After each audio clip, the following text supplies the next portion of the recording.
വചനത്തിലേക്ക് നമുക്ക് കടന്നു വരാം.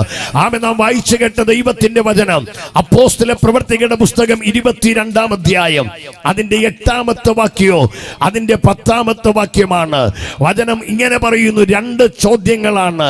ഒന്ന്, പൗലൂസ് എന്നറിയപ്പെടുന്ന ദൈവത്തിന്റെ മനുഷ്യൻ ദൈവത്തോട്, യേശുവിനോട് ചോദിക്കുക, നീ ആരാണ് കർത്താവേ? രണ്ട്, യേശു ആരാണെന്ന് അവൻ മനസ്സിലാക്കിയപ്പോൾ അവൻ ചോദിക്കുകയാണ്, ഞാൻ എന്തു ചെയ്യണം? സ്വോത്രം ചെയ്താട്ട്. Praise the Lord. ഇന്ന് രാത്രി കേരളത്തിലൊക്കെ ഞങ്ങൾ സൂപ്പർ ഫാസ്റ്റിൽ കയറി യാത്ര ചെയ്യും. എന്നാൽ തമിഴ്നാട് വരുമ്പോൾ ഞങ്ങൾ ഓർഡിനറിയിൽ കയറും. മനസ്സിലാകുന്നവർക്ക് ഞാൻ ദൈവത്തെ സ്തുതിക്കുന്നു. ഹല്ലേലൂയ എന്ന് പറഞ്ഞാൽ ഇന്ന് രാത്രി എനിക്കറിയാം മലയാളവും തമിഴും കൂടെ ഇടകലർന്നതുകൊണ്ട് നിങ്ങൾക്ക് മനസ്സിലാക്കുവാൻ വേണ്ടി ഞാൻ ഇന്ന് രാത്രി ശാന്തമായി ദൈവത്തിന്റെ വചനത്തെ നിങ്ങളുമായി സംസാരിപ്പാൻ ആഗ്രഹിക്കുകയാണ്. എന്നാൽ ഇതിനകത്തിരിക്കുന്ന ആത്മനിറവ് പ്രാപിച്ച ദൈവത്തിന്റെ ജന അതരങ്ങളെ തുറന്ന ആത്മാവിൽ ദൈവത്തെ സ്തുതിച്ചുകൊണ്ടിരിക്കണം. Praise the Lord. ദൈവമക്കളെ, വടി നീട്ടുവാൻ ഒരു മോശയുണ്ടെങ്കിൽ ആഴിയെ പിളർക്കുന്നൊരു ദൈവം ഇന്ന് രാത്രി ഇതിനകത്ത് ഇറങ്ങി വന്നിട്ടുണ്ട്. പ്രാർത്ഥിപ്പാൻ ഒരുക്കമുള്ളൊരു ഏലിയാവ് കർമ്മേലിന്റെ പർവ്വതത്തിൽ ഉണ്ടെങ്കിൽ ആ ഏലിയാവിന് വേണ്ടി തീയിറക്കാൻ കഴിയുന്ന ഒരു കർത്താവ് ഇന്ന് രാത്രി ഇതിനകത്ത് ഇറങ്ങി വന്നിട്ടുണ്ട്. കേൾക്കുവാൻ ആഗ്രഹത്തോടുകൂടിയിരിക്കുന്ന ഒരു ശമൂവേൽ ബാലൻ ദേവാലയത്തിനകത്തുണ്ടെങ്കിൽ അവനോട് സംസാരിപ്പാൻ കഴിയുന്ന ഒരു കർത്താവ് ഇന്ന് രാത്രിയിൽ ഇതിനകത്ത് ഇറങ്ങി വന്നിട്ടുണ്ട്. വല വീശുവാൻ കഴിയുന്ന ഒരു പത്രോസ് ഇന്ന് രാത്രി ഈ സമയം പടകിനകത്തുണ്ടെങ്കിൽ അവന്റെ വലയ്ക്കകത്ത് പെരുത്ത മീൻ കൊണ്ടു തരുവാൻ കഴിയുന്ന ഒരു യേശു ഇന്ന് രാത്രി ഈ ഗ്രൗണ്ടിൽ ഉണ്ടെന്ന് വിശ്വസിക്കുന്നവർ ആ കരങ്ങൾ അടിച്ച് പരിശുദ്ധാത്മാവിന്, ആ കർത്താവിനെ ഇന്ന് രാത്രി ഒന്ന് സ്തുതിച്ചാട്ട്. ഈ രാത്രി നീ വന്നിരിക്കുന്നത് ഒരു മനുഷ്യന്റെ മുമ്പിലല്ല. മത്തായി 18:20 2 3 പേർ എന്റെ നാമത്തിൽ കൂടി വരുന്നിടത്തൊക്കെയും ഞാൻ അവിടെ നടുവിൽ ഉണ്ട് എന്ന് അരുളി ചെയ്ത ദൈവത്തിന്റെ മുമ്പിൽ, ആറ്റൂരിന്റെ മണ്ണിൽ ഇന്ന് രാത്രി ഈ ശബ്ദം ശ്രവിക്കുന്ന മാന്യ ശ്രോതാവേ, പണത്തിന്റെ പെരുപ്പം കൊണ്ടോ വേറെ യാതൊരു പണിയും ഇല്ലാത്തത് കൊണ്ടല്ല, അസംബ്ലീസ് ഓഫ് ഗോഡ് സഭയിലെ പാസ്റ്റർ ദൈവത്തിന്റെ ജനവും ഈ ആലയത്തിന്റെ മുറ്റത്ത് ഇങ്ങനെ ഒരു സുവിശേഷ യോഗം ക്രമീകരിച്ചത്. ഈ യോഗത്തിലൂടെ ഞാൻ വിശ്വസിക്കുന്നു ആറ്റൂരിലും പ്രൈസ് ദി ലോർഡ്, ഈ തിരുവട്ടാറില് കുലശേഖരത്ത്, ഈ കല്ലുമാമൂട് ഒരു വലിയ ആത്മീക ചലനമുണ്ടാകണമെന്നുള്ള ഒരു ആത്മീക ആവേശം സത്യ സുവിശേഷ ഈ ദേശം അറിയണമെന്ന് അകത്തളങ്ങളിൽ ദൈവദാസന് സഭയ്ക്കും കൊടുത്ത ദർശനമാണ് ഈ യോഗം എന്നുള്ള കാര്യം മറക്കരുത്. ഈ ദിവസങ്ങളിൽ പ്രിയപ്പെട്ടവരെ, ഞങ്ങൾ നിങ്ങളോട് വിളിച്ചു പറയുന്ന സുവിശേഷത്തിന്റെ ചില കാര്യങ്ങള് ഞാൻ ഇന്ന് രാത്രി നിങ്ങളുടെ മുമ്പിൽ വിളംബരം ചെയ്യാം. ഞങ്ങളിവിടെ പ്രസംഗിക്കുന്നത് ഒരു കെട്ട് കഥയല്ല, ഞങ്ങളിവിടെ പ്രസംഗിക്കുന്നത് ഒരു കടങ്കഥയല്ല, ഞങ്ങളിവിടെ പ്രസംഗിക്കുന്നത് ആരുടെയെങ്കിലും മനസ്സിൽ തോന്നിയ കേവലം വലിയ തോന്നലുകളോ സങ്കല്പങ്ങളോ അല്ല. പിന്നെയോ 3000-ലധികം ദൈവിക വാഗ്ദത്തങ്ങളും 8000-ലധികം അനുഗ്രഹങ്ങളും 1000-ൽ പര അത്ഭുതങ്ങളും കൊണ്ടടങ്ങിയ ഒരു സ്വർണ്ണ ഖനിയാണ് ഈ വിശുദ്ധ വേദപുസ്തകം. ഹലോ, ഇതിനകത്ത് 3000-ലധികം ദൈവിക വാഗ്ദത്തങ്ങളുണ്ട്, 8000-ലധികം അനുഗ്രഹങ്ങളുണ്ട്, 1000-ൽ പര അത്ഭുതങ്ങൾ ഇതിനകത്തുണ്ട്. ലോക ചരിത്രത്തിൽ വെച്ച് ഏറ്റവും കൂടുതൽ അച്ചടിക്കപ്പെട്ടിട്ടുള്ള, വിറ്റഴിക്കപ്പെട്ടിട്ടുള്ള, മനുഷ്യ ഹൃദയങ്ങൾ മാറോട് ചേർത്ത് വെച്ചിട്ടുള്ള ഒരു ഗ്രന്ഥമുണ്ടെങ്കിൽ അത് വേദപുസ്തകമാണ്. ഹലോ, ആറ്റൂരിന്റെ മണ്ണിൽ ഈ ശബ്ദം കേൾക്കുന്ന സ്നേഹിത, ഞങ്ങൾ ഇന്ന് രാത്രി പ്രസംഗിക്കുന്ന ഈ വേദപുസ്തകം എന്ന് പറയുന്നത് നൂറ്റാണ്ടുകൾ കൊണ്ട്, ഏകദേശം 1500-ൽ പരം വർഷങ്ങൾ കൊണ്ട് 40-ൽ പര എഴുത്തുകാരാൽ എഴുതപ്പെട്ട ദൈവത്തിന്റെ ശ്വാസമായ ഗ്രന്ഥമാണ് വിശുദ്ധ വേദപുസ്തകം. കുടിൽ തൊട്ട് കൊട്ടാരം വരെ വലിയവനെന്നോ ചെറിയവനെന്നോ ഇല്ലാതെ, പണ്ഡിതനെന്നോ പാമരനെന്നോ ഇല്ലാതെ, വാരി ഉണ്ണുന്നവനെന്നോ കുടിക്കുന്നവനൊന്നും ഇല്ലാതെ ജനജീവിതങ്ങളെ സ്വാധീനിച്ച ഒരു പുസ്തകമുണ്ടെങ്കിൽ അത് വേദപുസ്തകമാകയാൽ ആ കരമുയർത്തി ഒരു നല്ല ഹല്ലേലൂയ പറഞ്ഞാട്ടെ. Praise the Lord. ലോകത്തിന്റെ എല്ലാ രാജ്യങ്ങളിലും സഞ്ചരിച്ചിട്ടുള്ള ഏറ്റവും വിലപിടിപ്പുള്ള ഒരു പുസ്തകമാണ് ഇന്ന് രാത്രി നാം ഇവിടെ ഉയർത്തി കാണിക്കാൻ പോകുന്ന വിശുദ്ധ വേദപുസ്തകം. സ്തോത്രം ചെയ്താട്ടെ. നിങ്ങൾക്കറിയാമോ, ഈ വേദപുസ്തകത്തെ എന്നേക്കുമായി ഈ ലോകത്തിൽ നിന്ന് നീക്കിക്കളയുവാൻ അനേക രാജാക്കന്മാർ, അനേക ചക്രവർത്തിമാർ, അനേക പ്രഭുക്കന്മാർ, അനേക സാമ്രാജ്യങ്ങൾ അത്യന്ത പരിശ്രമം നടത്തുവാനിടയായി. എന്നാൽ പരിശ്രമം നടത്തിയ രാജാക്കന്മാര്, ചക്രവർത്തിമാര്, പ്രഭുക്കന്മാര്, സാമ്രാജ്യങ്ങള് തകർന്നു പോയതല്ലാതെ ഈ വേദപുസ്തകത്തിന്റെ ഒരു പേജിനെ തൊടുവാൻ ഈ ലോകത്തിലെ ഒരു ശക്തിക്ക് ഇതുവരെ കഴിഞ്ഞിട്ടില്ല, ഇനി കഴിയുവാനും പോകുന്നില്ല. കാര്യം ഇതിന്റെ ഉടമസ്ഥൻ മനുഷ്യനല്ല, ഇതിന്റെ ഉടമസ്ഥൻ ഞാൻ എന്റെ സഭയെ പണിയ പാതാള ഗോപുരങ്ങൾ അതിനെ ജയിക്കുകയില്ല എന്ന് പറഞ്ഞ നസ്രയത്തുകാരനായ എന്റെ യേശുവാകയാൽ ആ കരങ്ങളെ അടിച്ചിന്ന് രാത്രി എന്റെ ദൈവത്തെ സ്തുതിച്ചാട്ട്. തോറ്റവന്റെ പുസ്തകമല്ല വേദപുസ്തക, ഇത് ജയിച്ചവന്റെ പുസ്തകമാണ് വേദപുസ്തക. ഇന്ന് രാത്രി ആറ്റൂരിന്റെ മണ്ണിൽ ഈ ശബ്ദം കേൾക്കുന്ന മാന്യ ശ്രോതാവേ, ഇത് തോറ്റവന്റെ ചരിത്രമല്ല, ഇത് സകലത്തെയും തന്റെ കാൽ കീഴാക്കി സകലത്തിന്റെ മീതയ ജയത്തിന്റെ ഉത്സവം കൊണ്ടാടിയ യേശു ക്രിസ്തുവിന്റെ വചനമാകയാൽ ഞാൻ എന്റെ ദൈവത്തെ സ്തുതിക്കുകയാണ്. ഹല്ലേലൂയ. ഒരു മനുഷ്യൻ അറിയാതെയാണോ ആവലാതി കൊണ്ടാണോ എന്ന് എനിക്കറിയത്തില്ല, അവൻ ഇപ്രകാരം വിളിച്ചു പറഞ്ഞു. കേവലം ചില ദിവസങ്ങൾ കഴിയുമ്പോൾ, ചില വർഷങ്ങൾ കഴിയുമ്പോൾ സകല മനുഷ്യര് വേദപുസ്തകം എടുത്തുകൊണ്ടുവന്ന് ഒരു കുഴി കുഴിച്ചിട്ട് വേദപുസ്തകത്തെ ആ കുഴിക്കകത്തേക്കിട്ട് മണ്ണെണ്ണയും പെട്രോളും ഒഴിച്ച് വേദപുസ്തകത്തെ ചുട്ടുകളയ. യേശു എന്നറിയപ്പെടുന്ന ദൈവം കാലത്തിന്റെ യവനികക്കുള്ളിലേക്ക് മാഞ്ഞു പോകുക. യേശു എന്നറിയപ്പെടുന്ന എന്നേക്കുമായി നഷ്ടപ്പെട്ടു പോകുമെന്ന് വീമ്പിളക്കിയ ഫ്രഞ്ചിന്റെ നാസ്തികനായ വോൾട്ടയർ ഉണ്ടല്ലോ, ആ വോൾട്ടയർ മാറിപ്പോയെങ്കിൽ ഈ വേദപുസ്തകം മാറിപ്പോയില്ല, യേശു മാറിപ്പോയില്ല. ഇന്ന് വോൾട്ടയറിന്റെ വീട് വേദപുസ്തകത്തെ അച്ചടിക്കുന്ന ഒരു പ്രസ്സാക്കി മാറ്റുവാൻ ഞാൻ പ്രസംഗിക്കുന്ന എന്റെ ദൈവത്തിന് കഴിഞ്ഞെങ്കിൽ ഇന്ന് രാത്രി ഒരു ദൂതും കൂടെ പറയാ. അംഗീകരിക്കുന്നവന് അംഗീകരിക്കുന്ന പുസ്തകമാണ് വേദപുസ്തകം, തള്ളിക്കളയുന്നവന് തള്ളിക്കളയുന്ന പുസ്തകമാണ് വേദപുസ്തകം. നീ ഒരു ചുവട് ദൈവത്തിന്റെ മുമ്പിൽ വെച്ചാൽ അവൻ 9 ചുവട് നിന്റെ മുൻപിൽ വെക്കുക. നീ ചെറുവിരൽ ദൈവത്തിന് വേണ്ടി അനക്കിയാൽ അവൻ തന്റെ വലത് കര നിനക്ക് വേണ്ടി ചലിപ്പിക്കുക. വിശ്വസിക്കുന്നവർ കരങ്ങളടിച്ച് ആ ദൈവത്തെ സ്തുതിച്ചാട്ട്. ഓ റാബ ശംധരാധര ഹഡഗദര ഹഡഗസി. ഇതാരെല്ലാം ചുമന്നിട്ടുണ്ടോ അവന്റെ കുടുംബം തകർന്നു പോയിട്ടില്ല. ആരെല്ലാം ഈ വേദപുസ്തകത്തെ അനുസരിച്ചിട്ടുണ്ടോ അവൻ പരാജയപ്പെട്ടിട്ടില്ല.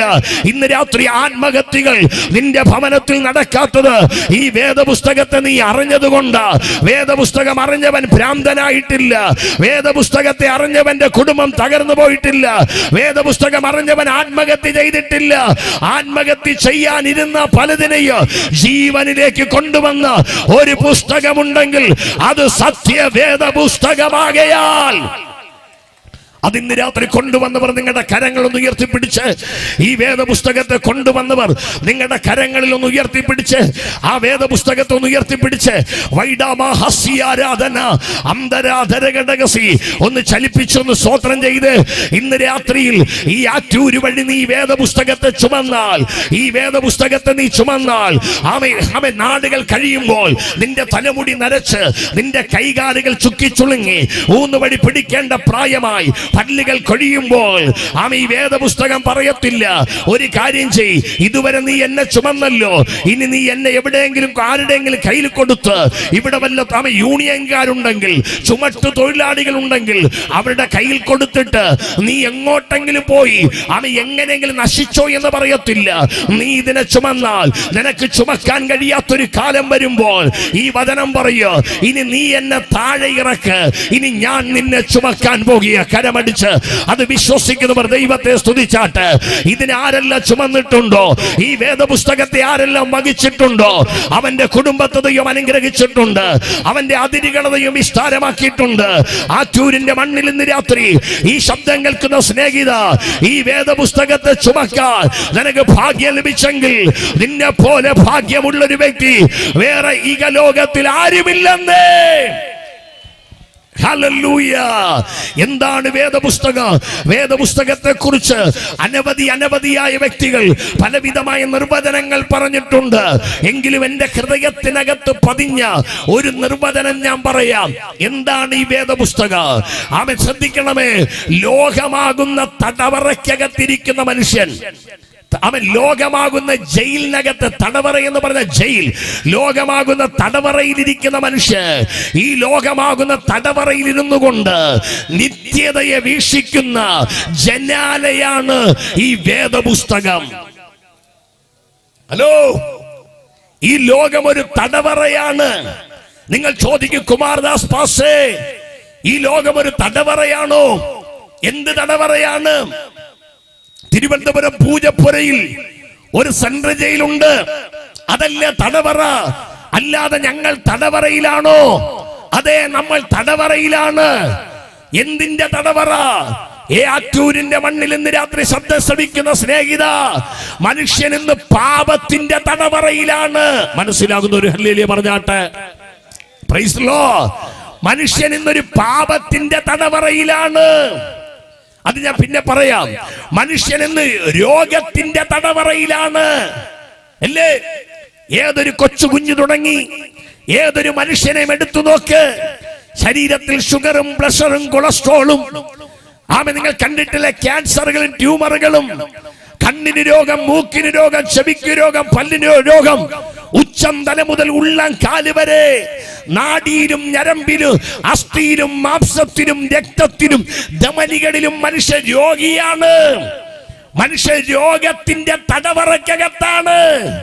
ആരോഗ്യമുണ്ടെന്ന് അഭിമാനിക്കുന്ന മനുഷ്യനും രോഗത്തിന്റെ തടവറക്കകത്ത് കിടക്കുകയാണ്, അല്ലേ? രോഗത്തിന്റെ തടവറയിലല്ലേ? മനുഷ്യൻ ഇന്ന് എത്ര രൂപയുടെ മരുന്നുകളാ കഴിക്കുന്നത്? മനുഷ്യൻ ഇന്ന് രോഗത്തിന്റെ തടവറക്കകത്താണ്. വേദപുസ്തകം വായിക്കുന്നു, ഇയ്യോബ് എന്നറിയപ്പെടുന്ന ഭക്തനായ ഒരു മനുഷ്യൻ, ആ മനുഷ്യന്റെ ജീവിതത്തിൽ അവന് സകലതും നഷ്ടപ്പെട്ടു.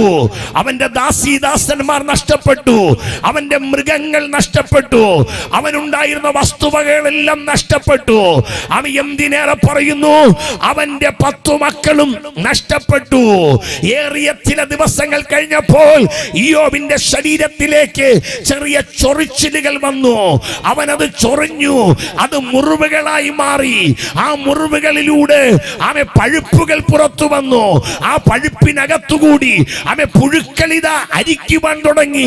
ഭക്തനായ ഇയ്യോബിന്റെ ജീവിതം ഞാനൊരു പുസ്തകത്തിൽ വായിച്ചത്, ഇയ്യോബിന്റെ ശരീരത്തിൽ നിന്ന് ഒരു വലിയ പുഴു തന്റെ ശരീരത്തെ കവർന്ന് താഴേക്കിറങ്ങി തറയിലൂടെ നടക്കുമ്പോൾ ഇയ്യോബ് ഓടിച്ചെന്ന് ആ പുഴുവിനെ പിടിച്ചിട്ട് വീണ്ടും ആ ദ്വാരത്തിലേക്ക്, മുറിവിലേക്ക് കൊണ്ടുവച്ചിട്ട് ഇയ്യോബ് ഇങ്ങനെ പറഞ്ഞു എന്ന്, അല്ലയോ പുഴുവേ, ഇയ്യോബിന്റെ ശരീരത്തെ തിന്നുവാൻ ദൈവം നിനക്ക് അനുവാദം തന്നിരിക്കുന്നു, അതുകൊണ്ട് കഴിച്ചുകൊള്ളുക.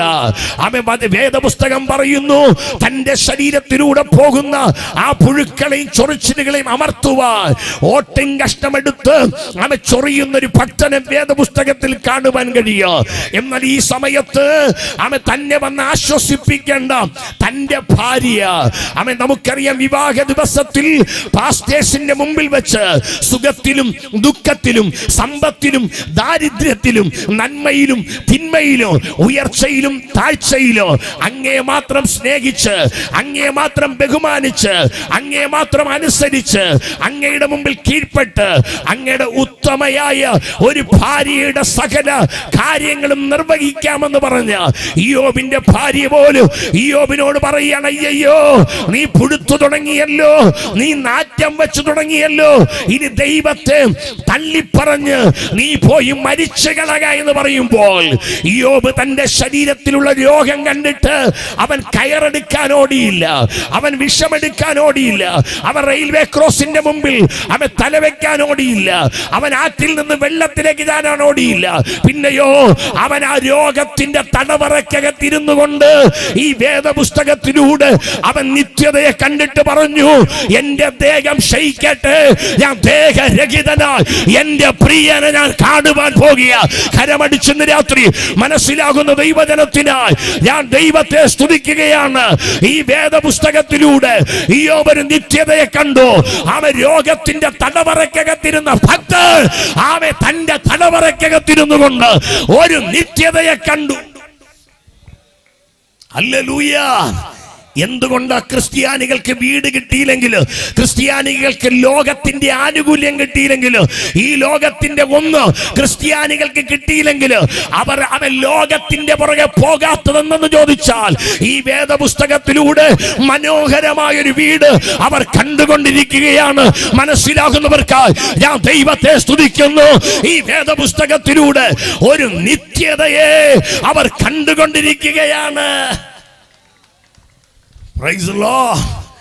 ഞങ്ങളുടെ നാട്ടിലൊരു അമ്മച്ചിയോട് ഗവൺമെന്റിൽ നിന്ന് ഇങ്ങനെ പറഞ്ഞു, നിങ്ങൾ വന്നിട്ട് ഒരു സർട്ടിഫിക്കറ്റ് മേടിച്ചു തന്നാൽ നിങ്ങൾക്കൊരു വീട് തരാമെന്ന് പറഞ്ഞപ്പോൾ അമ്മച്ചി പറഞ്ഞു ഇങ്ങനെയാണ്, നിങ്ങളുടെ 2-3 ലക്ഷത്തിന്റെ വീടിന് വേണ്ടി എന്റെ കോടികൾ വിലയുള്ള വീട് ഞാൻ വിൽക്കുവാൻ ആഗ്രഹിക്കുന്നില്ല. ഈ ദൈവത്തെ തള്ളി പറഞ്ഞിട്ട് എനിക്ക് ആ വീട് വേണ്ട, എനിക്ക് ഉയരങ്ങളിൽ ഒരു വീടുണ്ടെന്ന് പറഞ്ഞ് പ്രത്യാശയോടെ അമ്മച്ചിയെ ഇന്നും നിർത്തിയിരിക്കുന്നതിന്റെ കാര്യം ഈ വേദപുസ്തകത്തിലൂടെ അവർ നിത്യതയെ കണ്ടുകൊണ്ടിരിക്കുകയാണ്. ചുട്ടുപഴിപ്പിച്ച ഇരുമ്പിൻ കസേരകൾ പിടിച്ചു കെട്ടി പച്ച മാംസങ്ങളെ വാർന്നെടുക്കുമ്പോൾ ആമേ നല്ല മൂർച്ചയുള്ള വാക്കത്തി കൊണ്ടുവന്ന് ദൈവഭക്തന്മാരുടെ ശരീരത്തിന്റെ ഓരോ അവയവങ്ങളെ വെട്ടി വീഴ്ത്തുമ്പോൾ, നിങ്ങൾക്കറിയാമല്ലോ സ്നാപക യോഹന്നാന്റെ തലയെ ശിരച്ഛേദം ചെയ്യുമ്പോൾ, നിങ്ങൾക്കറിയാമല്ലോ സ്തേഫാനോസിനെ കല്ലെറിഞ്ഞു കൊല്ലുമ്പോൾ, യാക്കോബിനെ വാളുകൊണ്ട് വെട്ടുമ്പോൾ, തോമസിനെ കുന്തം കൊണ്ട് കുത്തുമ്പോൾ, അവൻ മരണത്തിന്റെ മുമ്പിൽ അവർ അടിപതറാത്തത് ഈ വേദപുസ്തകത്തിലൂടെ മരണമില്ലാത്ത ഒരു ഭവനത്തെ അവർ കണ്ടു. കരമടിച്ച് മനസ്സിലാകുന്നവർ ദൈവത്തെ സ്തുതിക്കട്ടെ, മനസ്സിലാകുന്നവർ ദൈവത്തെ സ്തുതിക്കട്ടെ. മരണത്തിന്റെ മുമ്പിൽ അവർ ഭയപ്പെടാത്തത് മരണമില്ലാത്തൊരു ലോക, മരണമില്ലാത്തൊരു ലോക, ആ നിത്യതയെ കണ്ടു. ഇന്ന് രാത്രി ആറ്റൂരിന്റെ മണ്ണിൽ ഈ ശബ്ദം കേൾക്കുന്ന സ്നേഹിത, ഈ വേദപുസ്തകത്തിലൂടെ ഞങ്ങൾ നാളെയുടെ നിത്യതയെ കാണുകയാണ്. അതുകൊണ്ട് പൗലോസ് പറഞ്ഞു, ക്രിസ്തുവിന്റെ സ്നേഹത്തിൽ നിന്ന് ഞങ്ങളെ വേർതിരിക്കുന്നത് ആര്? കഷ്ടതയോ, പട്ടിണിയോ, നഗ്നതയോ, ആപത്തോ, വാളോ, ഇപ്പോഴുള്ളതോ വരാനുള്ളതിനോ, ഉയർച്ചയ്ക്കോ താഴ്ചയ്ക്കോ ഒന്നിനോ ക്രിസ്തുവിന്റെ സ്നേഹത്തിൽ നിന്ന് എന്നെ വേർപിരിപ്പാൻ കഴിയത്തില്ല. കരമുയർത്തിയൊരു നല്ല ഹല്ലേലൂയ പറഞ്ഞാട്ടെ. ഈ ദിവസങ്ങളിൽ ഞങ്ങൾ ഇവിടെ പ്രസംഗിക്കുന്ന സുവിശേഷത്തെ നിങ്ങൾ കേട്ടനുസരിക്കാൻ തയ്യാറായാൽ ഇന്ന് രാത്രി ആത്മാവിൽ പറയാ, അത് നിന്റെ ജീവന് വിടുതല. ആരോ ചോദിക്കുന്നല്ലയോ പാസ്റ്റർ, ഇത് ക്രിസ്ത്യാനികളുടെ പുസ്തകമല്ലേ, ഇത് ക്രിസ്ത്യാനികൾക്ക് വേണ്ടിയുള്ള പുസ്തകമല്ലേ? അല്ലേ അല്ലേ ബ്രദർ, യേശുക്രിസ്തു ലോകത്തിലേക്ക് വന്നത് ക്രിസ്ത്യാനികൾക്ക് വേണ്ടിയല്ല. യേശുവിന് ജാതിയില്ല, യേശുവിന് മതമില്ല, യേശുവിന് വർഗമില്ല, യേശുവിന് വർണ്ണമില്ല, യേശുവിന് കറുത്തവനെന്നോ വെളുത്തവനെന്നോ ഇല്ല, പണ്ഡിതനെന്നോ പാമരനെന്നോ ഇല്ല, വാരി ഉണ്ണുന്നവനെന്നോ കോരി കുടിക്കുന്നവനെന്നോ ഇല്ല. യേശു വന്നത് സകല മനുഷ്യർക്കും വേണ്ടിയാണ്. ഹല്ലേലൂയ. അതുകൊണ്ട് ഇന്ന് രാത്രി ശ്രദ്ധിക്കണമേ, ഈ വചനം നീ കേട്ടാൽ നിനക്ക് വിടുതല. യെശയ്യാവ് വായിക്കേണ്ട 1:19 പറയുന്നു, നീ മനസ്സ് വെച്ച് കേട്ടനുസരിക്കുന്നെങ്കിൽ ദേശത്തിലെ നന്മ അനുഭവിക്കുക, മറുത്തു മത്സരിക്കുന്നെങ്കിൽ വാളിന് ഇരയായിത്തീരുക. നിങ്ങൾക്കറിയാം, 1912 ഏപ്രിൽ മാസം 12-ാം തീയതി ഇംഗ്ലണ്ടിന്റെ സൗത്ത് ക്യാപ്റ്റൺ തുറമുഖത്തു നിന്ന് അമേരിക്കയുടെ ന്യൂയോർക്കിലേക്ക് 2220 കോടീശ്വരന്മാരുമായിട്ട് ലോകത്തിൽ അന്ന് വരെ ഉണ്ടാക്കാത്ത ഒരു വലിയ കപ്പലിതാ അവ യാത്ര പോകാൻ വേണ്ടി ഒരുങ്ങി നിൽക്കുകയാണ്. ഇംഗ്ലണ്ടിന്റെ സൗത്ത് ക്യാപ്റ്റൺ തുറമുഖത്തു നിന്ന് അമേരിക്കയുടെ ന്യൂയോർക്കിലേക്ക്. ആ കപ്പലിന്റെ പ്രത്യേകത, അത് ആറ്റൂരിലുള്ള സാധാരണക്കാർക്കുള്ള കപ്പലല്ല, പിന്നെയോ കോടീശ്വരന്മാർക്കുള്ള ഉല്ലാസ കപ്പലാണ്. ലോകം അതുവരെ ഉണ്ടാക്കാൻ സാധിക്കാത്ത ഏറ്റവും ഭയങ്കരമായ കപ്പൽ. ചരിത്രം പറയുന്നു 900 അടി നീളവും ആമേ പ്രൈസലോട് 100 അടി പൊക്കോ 150 അടി വീതിയുമുള്ള എല്ലാവിധ സുഖ സൗകര്യങ്ങളുമുള്ള ഒരു വലിയ കപ്പൽ. അതിനകത്ത് ക്രിക്കറ്റ് സ്റ്റേഡിയങ്ങൾ, ഫുട്ബോൾ സ്റ്റേഡിയങ്ങളുണ്ട്, അതിനകത്ത് 5 സ്റ്റാർ ഹോട്ടലുകളുണ്ട്, അതിനകത്ത് നക്ഷത്ര ബംഗ്ലാവുകളുണ്ട്, അതിനകത്ത് പ്രൈസലോട് വലിയ വലിയ ക്ലബ്ബുകളുണ്ട്. ഈ ഭൂമിയിലുള്ള സകലതും കൊണ്ട് നിറയപ്പെട്ട സമ്പന്നന്മാർക്കുള്ള ബിൽഗേറ്റ്സിനെ പോലെ, അദാനിയെ പോലെ, യൂസഫ് അലിയെ പോലെയുള്ള സമ്പന്നന്മാരുടെ സുഖത്തിനു വേണ്ടി ഉണ്ടാക്കപ്പെട്ട ഏറ്റവും വലിയ കപ്പൽ ഇതാ പ്രൈസലോട് ഇംഗ്ലണ്ട് തുറമുഖത്തു നിന്ന് യാത്ര തിരിക്കുന്നതിന് മുമ്പ് അതിനെ ഉണ്ടാക്കിയ ബ്രൂസ് ഈസ്മോ എന്നറിയപ്പെടുന്ന ആ കപ്പലിന്റെ നിർമ്മാണ ചുമതല വഹിച്ച മനുഷ്യൻ ഇങ്ങനെ വിളിച്ചു പറഞ്ഞു, സർവശക്തനായ ദൈവത്തിന് പോലും തകർക്കാൻ കഴിയാത്ത കപ്പലാണ് ഈ കപ്പൽ. ബ്രൂസ് ഈസ്മോ പറയുകയാണ്, ദൈവത്തിന് പോലും ഈ കപ്പലിനെ തകർക്കാൻ കഴിയത്തില്ല എന്നുള്ള സർട്ടിഫിക്കറ്റോടുകൂടി ഇതാ ഗ്രേറ്റ് ബ്രിട്ടന്റെ രാജ്ഞി സുവർണ രഥത്തിലെത്തി. കയ്യിലുള്ള വെള്ള കർച്ചീഫ് ആകാശത്തിലേക്ക് എടുത്തുയർത്തി. ഹലോ ഗ്രേറ്റ് ബ്രിട്ടന്റെ രാജ്ഞി ഉണ്ടല്ലോ, തന്റെ സുവർണ രഥത്തിൽ വന്നിട്ട് തന്റെ കയ്യിലുള്ള വെള്ള കർച്ചീഫ് ആകാശത്തിലേക്ക് ഉയർത്തി കാണിച്ച് ആ കപ്പലിന് യാത്ര അനുമതി നൽകി. അങ്ങനെ 2220 കോടീശ്വരന്മാരുമായി ഇംഗ്ലണ്ടിന്റെ സൗത്ത് ക്യാപ്റ്റൻ തുറമുഖത്തു നിന്ന് അമേരിക്കയുടെ ന്യൂയോർക്കിലേക്ക് പോകുന്ന വഴി 4-5 ദിവസങ്ങൾ പിന്നിട്ടപ്പോൾ അയർലൻഡിനടുത്ത് വെച്ച്, ഐലാൻഡ് എന്നറിയപ്പെടുന്ന സ്ഥലത്ത് വെച്ച് അതിന്റെ കപ്പിത്താനായിരിക്കുന്ന സ്മിത്ത് എന്നറിയപ്പെടുന്ന മനുഷ്യന് ഒരു വയർലെസ് സന്ദേശം വന്നു.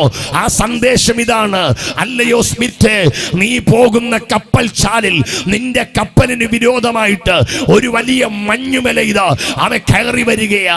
അതുകൊണ്ട് നിന്റെ ഡയറക്ഷൻ ഒന്ന് നീ തിരിക്കണം, നിന്റെ കപ്പലിനെ നീ ഒന്ന് മാറ്റിപ്പിടിക്കണം, അതിന്റെ ചാല് നീ മാറ്റണം. നീ പോകുന്ന ദിശയിലേക്ക് പോയാൽ ആ മഞ്ഞുമല നിന്റെ കപ്പലിനെ അപകടമെന്ന് പറയുമ്പോൾ ആ സ്മിത്ത് ഉണ്ടല്ലോ, ആ വയർലെസ് സന്ദേശത്തെ പുറങ്കാലുകൾ കൊണ്ട് ചവിട്ടിക്കളഞ്ഞു. അതിനെ ശ്രദ്ധിച്ചില്ല. അവൻ പറഞ്ഞു, ഈ കപ്പലിനെ തകർക്കാൻ ഒരു മഞ്ഞുമലയ്ക്കും കഴിയത്തില്ല എന്ന് പറഞ്ഞ് ആ സന്ദേശത്തെ സ്മിത്ത് തള്ളിക്കളയുവാനിടയായി. ചില നിമിഷങ്ങൾക്കകം ആ വലിയ മഞ്ഞുമല ഈ കപ്പലിലേക്ക് വന്നിടിച്ചു. ഒരു കൊച്ചു കുഞ്ഞ് പുട്ട് തിന്നുവാൻ പപ്പടം പൊടിച്ച് പുട്ടിനോട് ചേർക്കുന്നത് പോലെ ആ മഞ്ഞുമല വന്ന് ഈ കപ്പലിനെ ഇടിച്ചു. കപ്പൽ അപ്പാടെ തകർന്നു പോകാനിടയായി. രക്ഷാ ബോട്ടുകളിൽ രക്ഷപ്പെട്ട കുറച്ചുപേർ ഒഴികെ ആയിരക്കണക്കിന് വ്യക്തികൾ ആ വെള്ളത്തിലേക്ക് താണ്ടുപോയി ഈ ലോകം വിട്ട് മാറ്റപ്പെടുവാനിടയായി. ആ തകർന്ന കപ്പലിന്റെ പേര് നിങ്ങൾക്കെല്ലാം ഇപ്പോൾ ഓർമ്മ വന്ന് കാണാം. അതാണ് ടൈറ്റാനിക്. ടൈറ്റാനിക് എന്നറിയപ്പെടുന്ന കപ്പലിന്റെ പരാജയത്തിന്റെ പിന്നിലുള്ള 2 കാര്യങ്ങൾ. ഒന്ന്, അതിന്റെ നിർമ്മാണ ചുമതല വഹിച്ച ബ്രൂസ് ഈസ്മോ ദൈവ കോപം ജ്വലിപ്പിക്കുന്ന ഒരു വലിയ വർത്തമാനം പറഞ്ഞു. അതിങ്ങനെയാണ്, സർവശക്തനായ ദൈവം വിചാരിച്ചാൽ ഈ കപ്പലിനെ തകർക്കാൻ കഴിയില്ല. ബ്രൂസ് ഈസ്മോ, നിനക്കറിയാമോ ദൈവം ആരെന്ന്? അവൻ വായിൽ നിന്ന് പോയ വാക്കും കയ്യിൽ നിന്ന് പോയ കത്തിയും തിരിച്ചെടുക്കാൻ കഴിയത്തില്ല. ദൈവത്തെ കുറിച്ച് പറയുമ്പോൾ നീ സൂക്ഷിച്ചു പറഞ്ഞില്ലെങ്കിൽ അത് നിനക്ക് പരാജയം എന്നുള്ള കാര്യം മറക്കരുത്. 2, അതിന്റെ കപ്പിത്താനായ സ്മിത്ത് ആ വയർലെസ് സന്ദേശത്തെ അവഗണിച്ചു. ആ സ്മിത്ത് ആ സന്ദേശം കേട്ട് തന്റെ കപ്പലിന്റെ വഴിയെ തിരിച്ചെങ്കിൽ നിശ്ചയമായിട്ട് ആ കപ്പൽ രക്ഷപ്പെടുമായിരുന്നു. ആറ്റൂരിന്റെ മണ്ണിൽ ഇന്ന് രാത്രി ശബ്ദം ശ്രവിക്കുന്ന മാന്യ ശ്രോതാവേ, ഞങ്ങൾ പറയുന്നു, നീ ഒരു അപകടത്തിലേക്ക് പോകുകയാണ്.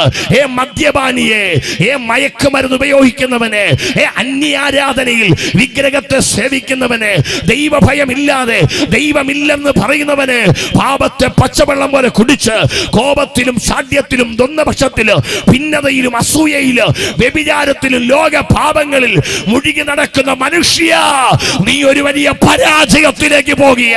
ഇന്ന് രാത്രി പരിശുദ്ധാത്മാവ് ഈ വചനത്തിലൂടെ പറയുക, നിന്റെ റൂട്ട് തിരിക്ക്, വേദപുസ്തകത്തിലേക്ക് നീ വാ, യേശുവിങ്കലേക്ക് വാ. ഇല്ലെങ്കിൽ നിനക്ക് പോലും നിയന്ത്രിക്കാൻ കഴിയാത്ത വലിയ പരാജയം നീ അഭിമുഖീകരിക്കാൻ പോകുകയാണ്. ഹല്ലേലൂയ. ദൈവത്തിന്റെ വചനത്തിന്റെ ശബ്ദത്തെ ആരെല്ലാം തിരസ്കരിച്ചിട്ടുണ്ടോ അവർ വലിയ വില കൊടുത്തിട്ടുണ്ട്. സമയം നമ്മുടെ മുമ്പിൽ ഓടിപ്പോകുന്നത് കൊണ്ട് വേഗത്തിൽ കടന്നു വരട്ടെ. ഈ വേദപുസ്തകത്തിനകത്ത് 2 ചോദ്യങ്ങളുടെ പ്രസക്തിയാണ് ഞാൻ പറയുവാൻ പോകുന്നത്. അതുകൊണ്ട് കേൾക്കുന്ന സ്നേഹിത, ഇന്ന് രാത്രി കടവരാന്തയിലാക, റോഡ് വക്കത്താക്ക, വീട്ടിനകത്താക, എവിടെയായാലും ഇത് കേൾക്കുന്ന വ്യക്തിയെ ഈ രാത്രി കേൾക്ക്. ഞാൻ പ്രസംഗിക്കുന്ന യേശു ആര്? ഹല്ലേലൂയ. ശൗല് ചോദിക്കുക, നീ ആരാണ്? ഈ വേദപുസ്തകത്തെ 2 തരം തിരിച്ചിട്ടുണ്ട്.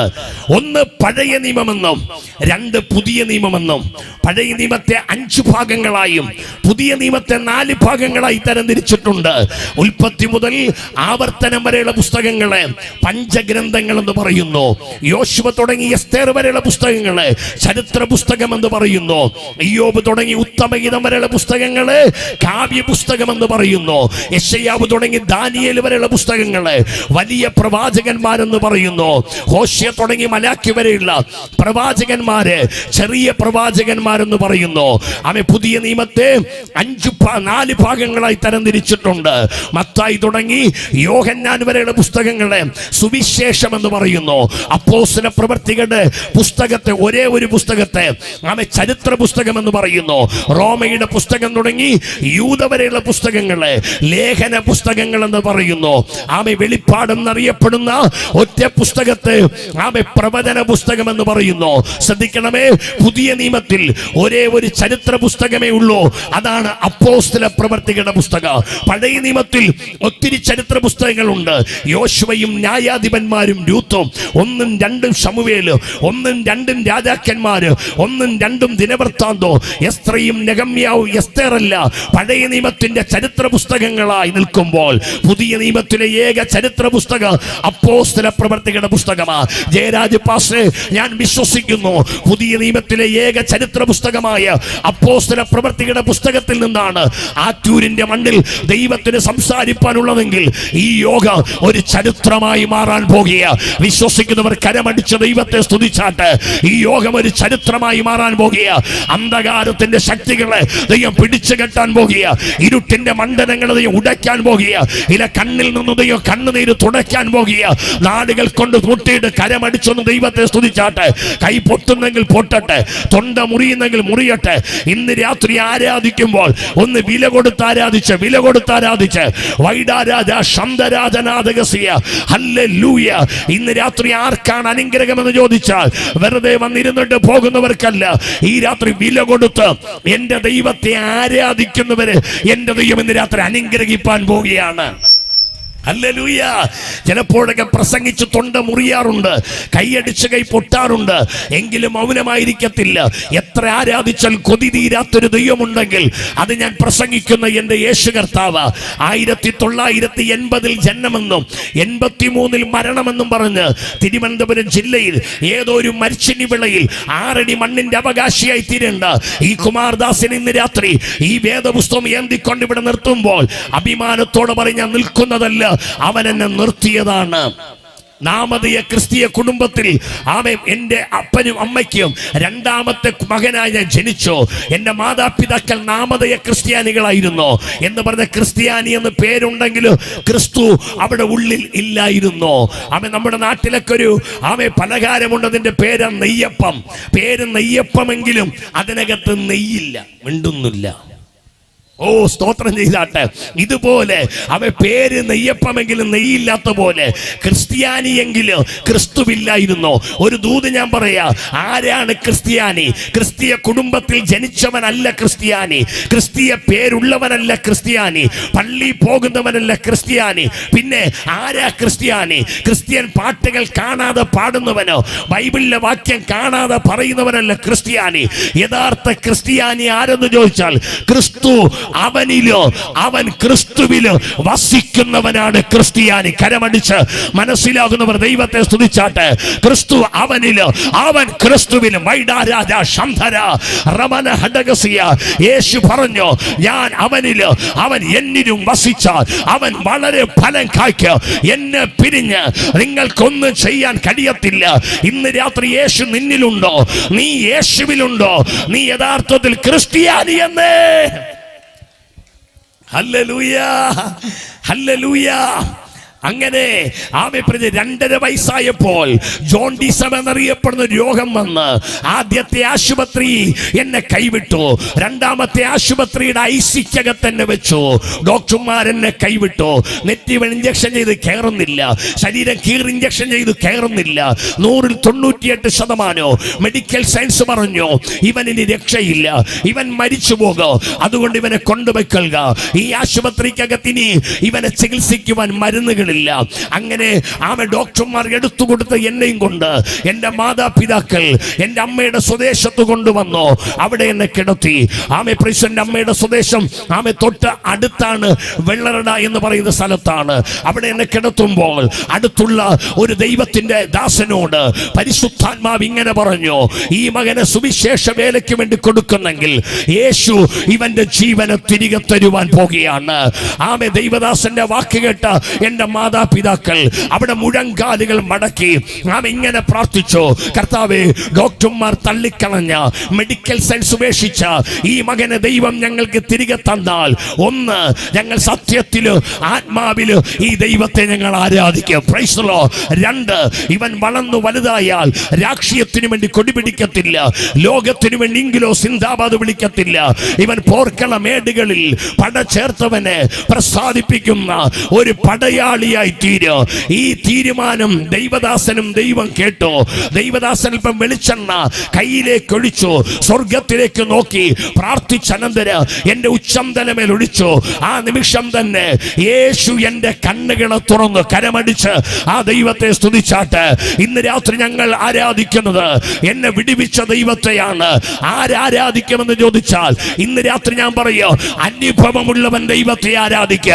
അനുഭവമുള്ളവൻ, എന്റെ ദൈവം എനിക്ക് വേണ്ടി ഒരു നന്മയെങ്കിലും ചെയ്തെന്ന് പറയുന്നവർ ആ കരങ്ങളെ ഒന്ന് ഉയർത്തിപ്പിടിച്ച് ആ കൈകളൊന്ന് അടിച്ച് ദൈവത്തെ സ്തുതി. നിന്റെ കണ്ണിനെ അവൻ കണ്ണുനീരിൽ നിന്ന്, നിന്റെ കാലിന് അവൻ വീഴ്ചയിൽ നിന്ന്, നിന്റെ പ്രാണനെ അവൻ മരണത്തിൽ നിന്ന് വിടുവിച്ചെന്ന് ഉറപ്പുള്ള വൈശ്വസി അന്ധരാധര ദൈവജനത്തിന് മൗനമായിരിക്കാൻ കഴിയില്ലെന്ന്. ഹല്ലേലൂയ. ഞാൻ ഇങ്ങനെ ചിന്തിക്കുന്ന, ഒരു പക്ഷെ അന്ന് ഞാൻ മരിച്ചു പോയിരുന്നെങ്കിൽ എനിക്ക് ഇന്ന് രാത്രി ഇവിടെ വന്ന് യേശുവിനെ പറയുവാൻ കഴിയത്തില്ല. അതുകൊണ്ട് ഞാൻ അറിയാതെ പാടി ദൈവത്തെ സ്തുതിക്കാറുണ്ട്.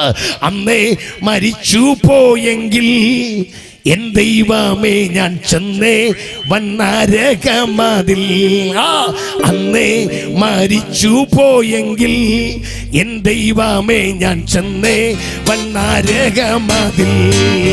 തന്നു നിൻ കൃപാദാനം ഇന്നും ജീവിച്ചിടുവാൻ, തന്നു നിൻ കൃപാദാനം ഇന്നും ജീവിച്ചിടുവാൻ. നിന്ന ശക്തിയാലേ നിത്യം നടത്തേണമേ, നിന്ന ശക്തിയാലേ നിത്യം നടത്തേണമേ. ലോകത്തിൻ മോഹങ്ങൾ കൊണ്ട് വീരഞ്ഞോടി ഞാൻ സ്വർഗ ഭാഗ്യങ്ങൾ വേടിഞ്ഞു. ലോകത്തിൻ മോഹങ്ങൾ കൊണ്ട് വീരഞ്ഞോടി ഞാൻ സ്വർഗ ഭാഗ്യങ്ങൾ വേടിഞ്ഞു. ആർക്കും വർണ്ണിച്ചു കൂടാത്ത സ്വർഗ സന്തോഷ ഭാഗ്യത്തിലാക്കിയല്ലോ. ആർക്കും വർണ്ണിച്ചു കൂടാത്ത സ്വർഗ സന്തോഷ ഭാഗ്യത്തിലാക്കിയല്ലോ നീ. മാറ്റം വരാതെ എന്നെ കാക്കേ നം പൊന്നുനാഥ, മാറ്റം മാറാതെ എന്നെ കാക്കേ നം പൊന്നുനാഥ. ഈ ലോകം വിട്ടു നിന്റെ മേലോകം ചേരും വരെ, ഈ ലോകം വിട്ടു നിന്റെ മേലോകം ചേരും. കരമടിച്ച് പാടിയാണ്. ലോകത്തിൻ മോഹങ്ങൾ കൊണ്ട് വീരഞ്ഞോടി ഞാൻ സ്വർഗ ഭാഗ്യങ്ങൾ വേടിഞ്ഞു. ലോകത്തിൻ മോഹങ്ങൾ കൊണ്ട് വീരഞ്ഞോടി ഞാൻ സ്വർഗ ഭാഗ്യങ്ങൾ വേടിഞ്ഞു. അന്നേ മരിച്ചു പോയെങ്കിൽ എൻ ദൈവമേ ഞാൻ ചെന്ന് വന്നാരകമാതിൽ. അന്നേ മരിച്ചു പോയെങ്കിൽ എൻ ദൈവമേ ഞാൻ ചെന്ന് വന്നാരകമാതിൽ.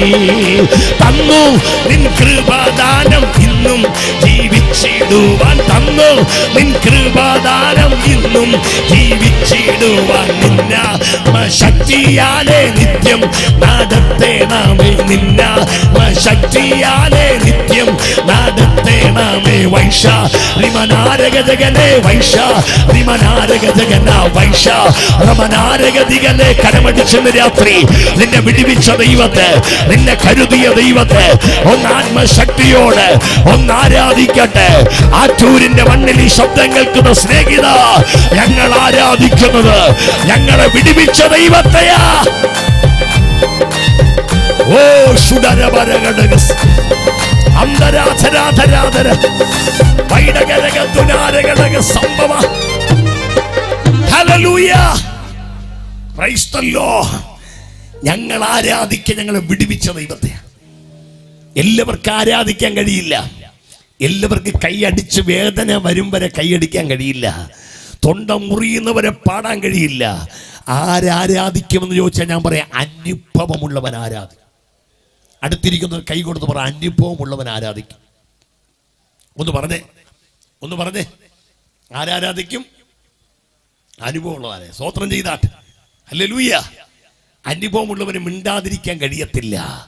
യേശുക്രിസ്തു ക്രൂശിക്കപ്പെട്ട് അരിമത്യക്കാരനായ യോസഫിന്റെ ആരാരെയും വെച്ചിട്ടില്ലാത്ത കല്ലറയിൽ കിടക്കുമ്പോൾ വചനം വായിക്കുന്നു. ആഴ്ചവട്ടത്തിന്റെ 1-ാം ദിവസം അതിരാവിലെ ഒരു മഗ്ദലക്കാരി മറിയ കയ്യിൽ സുഗന്ധവർഗവും ഏന്തിക്കൊണ്ട് ഇരുട്ടുള്ളപ്പോൾ തന്നെ കല്ലറയിലേക്ക് പോകുക. സ്തോത്രം, ഹല്ലേലൂയ.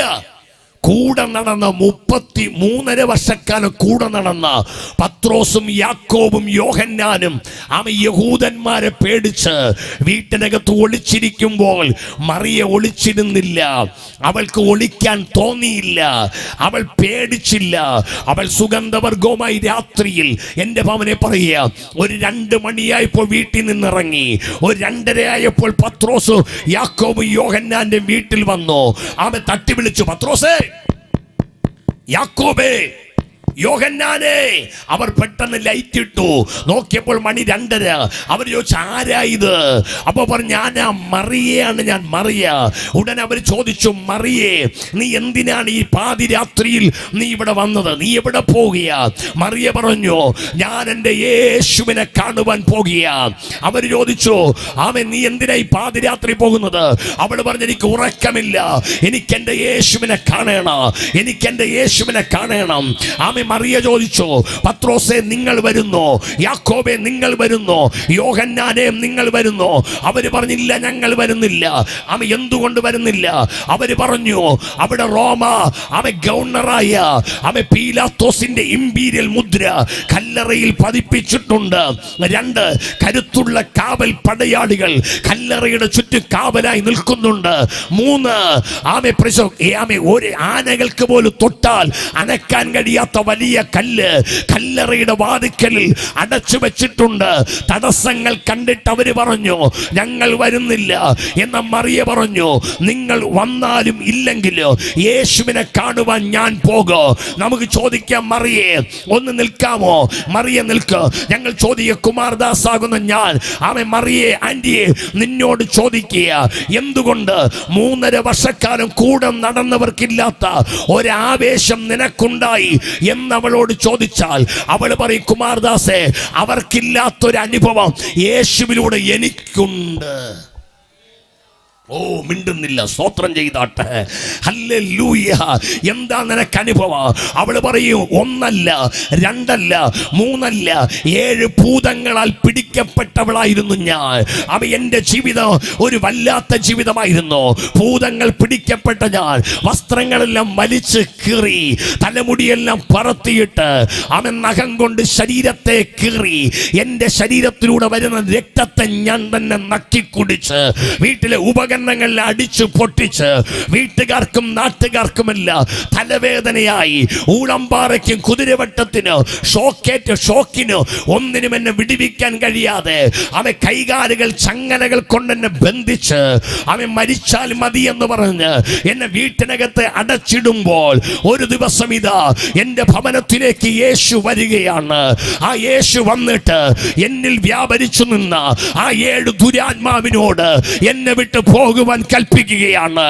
എന്നിൽ നിന്ന് ആ ദുരാത്മാവ് പോയപ്പോൾ ഞാൻ യഥാർത്ഥത്തിൽ ഒരു മനുഷ്യ സ്ത്രീയായി മാറി. എന്നെ വിടുവിച്ച ഈ യേശുവിനെ എനിക്ക് ആരാധിക്കാതിരിക്കാൻ കഴിയില്ല. കരമടിച്ച് ഇന്ന് രാത്രി മനസ്സിലാകുന്നവർക്കായി സ്തോത്ര. ആ ടൂരിന്റെ മണ്ണില് പല കുടുംബങ്ങളെ അടക്കി വാഴുന്ന അന്ധകാര ശക്തിയെ ഇന്ന് രാത്രി പറഞ്ഞു വിടാൻ പോകുക. ഏതൊക്കെയോ സഹോദരിമാര് കരയുന്നു, എന്റെ ഭർത്താവ് മദ്യപാനിയാണ്, എന്റെ തലമുറ വഴിതെറ്റിപ്പോയിരിക്കുകയാണ്, എന്റെ കുടുംബത്തിൽ സമാധാനമില്ല, കടഭാരമാണ്. ഇന്ന് രാത്രി അതിനെല്ലാം പിന്നിൽ വ്യാപരിക്കുന്ന ഇല ഭൂതത്തിന്റെ ശക്തികളുണ്ട്. ഇന്ന് രാത്രി എത്ര പേർ വിശ്വസിക്കുന്നു? നീ ആരാധിക്കാൻ തയ്യാറായാൽ, നീ യേശുവിന്റെ അടുക്കലേക്ക് വരാൻ തയ്യാറായാൽ, വചനം പറയുന്നു, ഗദര ദേശത്തൊരു മനുഷ്യന്റെ മേൽ പിശാച് വന്നപ്പോൾ, 1 അവന്റെ പ്രത്യേകത, അവൻ വിവസ്ത്രനായി, അവൻ നഗ്നനായി, വസ്ത്രമെല്ലാം അവൻ അഴിച്ചു കളഞ്ഞു. 2 അവന്റെ പാർപ്പ് കല്ലറകളിലായിരുന്നു. 3 അവൻ തന്നെ സ്വയം അവന്റെ ശരീരത്തെ ചതയ്ക്കുമായിരുന്നു. എന്നാൽ വേദപുസ്തകം പറയുന്നു, അവന് വീട് വേണ്ട, അവന്റെ പാർപ്പ് കല്ലറകളില്ല, അവന് വസ്ത്രം വേണ്ട, അവൻ നഗ്നനാ, അവൻ ആരോഗ്യമുള്ള ശരീരം വേണ്ട, അവൻ സ്വന്തം ശരീരത്തെ നശിപ്പിക്കുകയാ. ഇന്നും ആറ്റൂരിന്റെ മണ്ണിൽ മദ്യപാനത്താൽ, മയക്കുമരുന്നിനാൽ, ലഹരി പദാർത്ഥങ്ങളാൽ, പാപജീവിതത്താൽ നീ നിന്നെ നശിപ്പിക്കുന്നെങ്കിൽ ഓർത്തോ, ഏതൊരു പൈശാചിക ശക്തി നിന്റെ കുടുംബത്തെ അടക്കി വാഴുകയാ. എന്നാൽ അതിനെ മാറ്റുവാൻ ഒരു ആന്റിബയോട്ടിക്കിന് കഴിയില്ല, അതിനെ മാറ്റുവാൻ ഒരു മരുന്നിനോ ഗുളികയ്ക്കോ കഴിയത്തില്ല.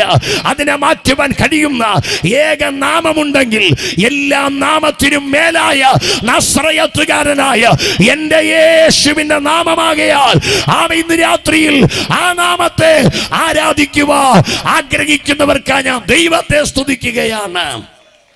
ഹല്ലേലൂയ. ഈ നാമത്തിൽ ഇന്ന് രാത്രി ആശ്രയിച്ച ഒരു കുടുംബങ്ങൾ തകർന്നു പോയിട്ടില്ല. മടങ്ങി വരാ, വേഗത്തിൽ മുന്നോട്ട് പോകാം. അപ്പോസ്തല പ്രവർത്തികളുടെ പുസ്തകത്തിന്റെ 22-ാം അധ്യായമാണ് നമ്മുടെ പ്രസംഗ വിഷയം. ഒരൊറ്റ ദൂത് വേഗത്തിൽ പറഞ്ഞ് നമുക്ക് ആരാധിക്കാം. ഈ പുസ്തകത്തിന്റെ ചരിത്രങ്ങൾ പറയുവാൻ ആഗ്രഹമുണ്ടെങ്കിൽ സമയം നമ്മുടെ മുമ്പിൽ ഓടിപ്പോയിക്കൊണ്ടിരിക്കുകയാണ്. അപ്പോസ്തല പ്രവർത്തികളുടെ പുസ്തകത്തിന്റെ മറ്റൊരു പേരുണ്ട്, അതാണ് പരിശുദ്ധാത്മാവിന്റെ പ്രവർത്തികളുടെ പുസ്തകം. ഒരു ഹല്ലേലൂയ പറഞ്ഞാട്ടെ.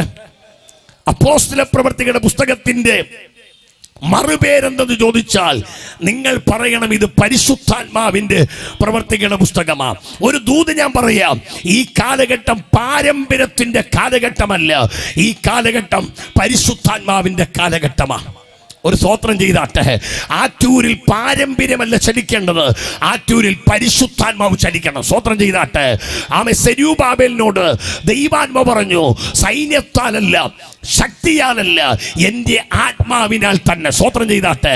സൈന്യത്തിന് ചെയ്യാൻ കഴിയാത്തത്, ശക്തിക്ക് ചെയ്യാൻ കഴിയാത്തത് ദൈവത്തിന്റെ പരിശുദ്ധാത്മാവ് ഈ ആറ്റൂരിൽ ചെയ്യാൻ പോകുകയാണ്. അപ്പോസ്തല പ്രവർത്തികളുടെ പുസ്തകത്തിന്റെ താക്കോൽ വാക്യം അഥവാ കീ വേഴ്സ് എന്ന് പറയുന്നത് 1-ാം അധ്യായം 8-ാം വാക്യമാണ്. എന്നാൽ പരിശുദ്ധാത്മാവ് നിങ്ങളുടെ മേൽ വരുമ്പോൾ നിങ്ങൾ ശക്തി ലഭിച്ചിട്ട് യെരൂശലേമിലോ യഹൂദിയയിലോ ഭൂമിയുടെ അറ്റത്തോളം ശമരിയയിലും എൻ്റെ സാക്ഷിയാകും. ഇതിന്റെ എഴുത്തുകാരൻ എന്ന് പറയുന്നത് വൈദ്യനായ യേശുക്രിസ്തുവിന്റെ അപ്പോസ്തലനായ ലൂക്കോസിനാൽ എഴുതപ്പെട്ടതാണ് അപ്പോസ്തല പ്രവർത്തികളുടെ പുസ്തകം. ആർക്കാണ് എഴുതിയത്? ലൂക്കോസ് 2 പുസ്തകങ്ങൾ എഴുതി. 1 ലൂക്കോസിന്റെ സുവിശേഷം, 2 അപ്പോസ്തല പ്രവർത്തികളുടെ പുസ്തകം. ഇത് ആർക്കാണ് എഴുതിയെന്ന് ചോദിച്ചാൽ വൈദ്യനായ ലൂക്കോസ് തെയോഫിലോസ് എന്നറിയപ്പെടുന്ന ഒരു മനുഷ്യന് വേണ്ടി എഴുതി. ഒരു സ്തോത്രം ചെയ്താട്ടെ. ഹല്ലേലൂയ. ആരാ തെയോഫിലോസ്? ആരാ ലൂക്കോസ്? എന്താ ലൂക്കോസ് തെയോഫിലോസിന് വേണ്ടി കത്തെഴുതിയത് അല്ലെങ്കിൽ ലേഖനം എഴുതിയത്? ഇവർ തമ്മിൽ എന്താ ബന്ധം? ഇന്ന് രാത്രി ആറ്റൂരുള്ള നിങ്ങളുമായിട്ട് എനിക്ക് എന്താ ബന്ധം? ലൂക്കോസും വൈദ്യനായ ലൂക്കോസ്, യേശുവിന്റെ ശിഷ്യനായ ലൂക്കോസ്, അവൻ തെയോഫിലോസ് എന്നറിയപ്പെടുന്ന ഒരു മാന്യനായ ഉദ്യോഗസ്ഥൻ. അദ്ദേഹം ഒരു ഗവൺമെന്റ് ഉദ്യോഗസ്ഥനായിരുന്നു. എന്തിനാണ് അദ്ദേഹം ഈ ഗവൺമെന്റ് ഉദ്യോഗസ്ഥന് ഈ ലേഖനം എഴുതിയത്? ഇവർ തമ്മിലുള്ള ബന്ധം എന്താ? ജയരാജ് പാസ്റ്ററേയും എന്നെ ബന്ധിപ്പിച്ചത് ആരാ? പുലിയറക്കോണം എന്നറിയപ്പെടുന്ന തിരുവനന്തപുരം ജില്ലയുടെ പ്രൈസ് ലോർഡ് 14 കിലോമീറ്റർ അകലെയുള്ള ഒരു ഗ്രാമത്തിലുള്ള കുമാർദാസ് ആകുന്ന എന്നെ ഈ ജയരാജ് പാസുമായിട്ട് ബന്ധം കൊണ്ടുവന്ന എങ്ങനെയാ? ഞാൻ പറയും, ബന്ധമില്ലാത്തവരെ തമ്മിൽ ബന്ധിപ്പിക്കുന്ന ഒന്നാണ് ഈ സുവിശേഷം എന്ന് പറയുന്നത്. ഓ, സ്തോത്രം ചെയ്താട്ട്. ഹല്ലേലൂയ. അവിടെ കിടന്ന് എന്നെ ആറ്റൂരിൽ കൊണ്ടുവന്ന സുവിശേഷമാണ്. ലൂക്കോസും തെയോഫിലോസും തമ്മിൽ ഒരു ബന്ധമില്ലായിരുന്നു. ചരിത്രം പറയുന്നു, ലൂക്കോസ് 1-ാം നൂറ്റാണ്ട് അടിമക്കച്ചവടം നിലനിന്നിരുന്ന നൂറ്റാണ്ടായിരുന്നു. ലൂക്കോസ് ഒരു വൈദ്യനായിരുന്നപ്പോൾ തന്നെ അവൻ അടിമയായിരുന്നു. അടിമയായി കാരാഗ്രഹത്തിൽ കിടക്കുമ്പോൾ ഈ തെയോഫിലോസിനെ പറ്റി പറയുന്നു, അവൻ നല്ല ഉദ്യോഗസ്ഥനായിരുന്നെങ്കിലും പെടുനിമിഷം ഒരു രോഗത്തിന് അവൻ അടിമയായി. അത് ക്യാൻസർ ആകാം, ട്യൂമർ ആകാം, എയ്ഡ്സ് ആകാം. എല്ലാ ആശുപത്രികളിലും ഈ തെയോഫിലോസിനെ കൊണ്ടുപോയി. തിരുവനന്തപുരം കിംസിലും അനന്തപുരിയിലും മെഡിക്കൽ കോളേജിലും RCCയിലും ശ്രീ ചിത്രയിലും എന്ന് വേണ്ട എല്ലായിടത്തും കൊണ്ടുപോയി. ഹോമിയോപ്പതിയും അലോപ്പതിയും ആയുർവേദവും എല്ലാം കൊടുത്തു. ഡോക്ടർമാര് തെയോഫിലോസിന് വിധി പറഞ്ഞു, ഇവൻ മരിച്ചു പോകും, ഇവനെ വീട്ടിൽ കൊണ്ടുപോകാം. അങ്ങനെ വീട്ടിൽ കൊണ്ടുവന്നു. അവനെ ശുശ്രൂഷിക്കുന്ന ഒരു ചെറുപ്പക്കാരൻ, ഒരു യുവാവ് ഇങ്ങനെ പറഞ്ഞു, സാർ, താങ്കൾ എല്ലാവരും ചികിത്സിച്ചല്ലോ, എന്നാൽ കാരാഗ്രഹത്തിൽ വൈദ്യനായ ഒരു ലൂക്കോസ് കിടപ്പുണ്ട്. അവൻ യേശുവിന്റെ ശിഷ്യനാണ്. അവനെ കൂടി ഒന്ന് കൊണ്ടുവന്ന് താങ്കളൊന്ന് ശുശ്രൂഷിപ്പിച്ചാലോ? ഒരുപക്ഷെ നിങ്ങൾക്ക് സൗഖ്യമുണ്ടാകാം. നമുക്കറിയാം, എല്ലാ കച്ചിത്തുരുമ്പ് അറ്റുപോകുമ്പോഴാ അവസാനമായി ഇത് പിടിക്കുന്നത്. സ്വോത്രം. മിണ്ടുന്നില്ല. സ്വോത്രം ചെയ്യ. ഹല്ലേലൂയ. എല്ലായിടവും തകരുമ്പോഴാണ് പിന്നെ ഇങ്ങോട്ട് വരുന്നത്. സ്വോത്രം ചെയ്താട്ടെ. ഇന്ന് രാത്രി വചനം ചരിത്രം പറയുന്നു, അങ്ങനെ തെയോഫിലോസ് ഈ വൈദ്യനെ തന്റെ അടുക്കൽ വരാൻ നിർദ്ദേശിച്ചു. വൈദ്യനായ ലൂക്കോസ് ഈ തെയോഫിലോസിന്റെ അടുക്കൽ വന്നു. തന്റെ വൈദ്യത്തിന്റെ ശക്തിയല്ല, യേശുവിന്റെ കൃപയാൽ ഇവനെ ചികിത്സിച്ചു. അത്ഭുതമെന്ന് പറയട്ടെ, ദൈവത്തിന്റെ സൗഖ്യം ദൈവനിൽ കൊടുത്തു. സ്വോത്രം ചെയ്ത സൗഖ്യം പ്രാപിച്ച തെയോഫിലോസ് തന്റെ അധികാരത്തിൽ നിന്നുകൊണ്ട് ഇങ്ങനെ കൽപ്പന പറഞ്ഞു, ഇങ്ങനെ ഒരു കൽപ്പന പുറപ്പെടുവിച്ചു, ഇനി ഈ ലൂക്കോസ് അടിമയല്ല, ഇവനെ ഞാൻ സ്വതന്ത്രമാക്കിയിരിക്കുന്നു. സ്വാതന്ത്ര്യം പ്രാപിച്ച ലൂക്കോസ് അവിടെ നിന്ന് 2 ചാട്ടം ചാടിയിട്ട് അവന്റെ ചിന്തയിൽ, എനിക്ക് സ്വാതന്ത്ര്യം തന്ന അടിമത്വത്തിൽ നിന്ന് വിടുവിച്ച ഈ തെയോഫിലോസിന് എന്ത് പ്രത്യുപകാരം ചെയ്യണം, ഗിഫ്റ്റ് കൊടുക്കണം. അവൻ നേരെ ആറ്റൂരിലോ തിരുവട്ടാറിലോ കൊലശേഖരത്തോ ചെന്ന് ഒരു ഗിഫ്റ്റ് സെന്ററിൽ കയറി ഒരു ബൊക്കയോ എന്തെങ്കിലും ഗിഫ്റ്റോ മേടിച്ചോണ്ട് വന്നോ. ലൂക്കോമെ ഈ തെയോഫിലോസിന് കൊടുക്കാൻ തയ്യാറായില്ല. പിന്നെയോ ഈ ലൂക്കോസ് കരുതി, എന്നെ വിടുവിച്ച, അടിമത്വത്തിൽ നിന്ന് എന്നെ വിടുവിച്ച ഈ തെയോഫിലോസിന് ആർക്കും കൊടുക്കാൻ കഴിയാത്തൊരു സമ്മാനം കൊടുക്കണം. ആമേൻ.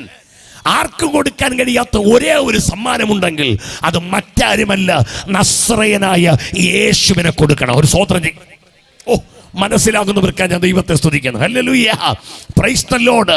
ലോകത്തിലെ മനുഷ്യർക്ക് ആറ്റൂര് സഭയ്ക്ക് കൊടുക്കാൻ കഴിയുന്ന ഏറ്റവും വലിയ സമ്മാനം അത് വെള്ളിയും പൊന്നും അല്ല, ആടും മാടും കോഴിയും അല്ല, അത് നസ്രയനായ എൻ്റെ യേശു.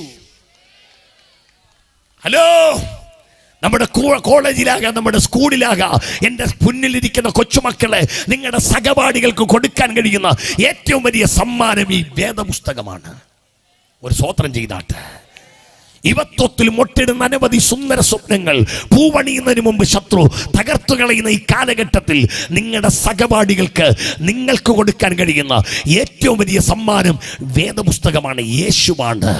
ലൂക്കോസ് അതുകൊണ്ട് എന്ത് ചെയ്യുന്നതെന്നറിയാമോ?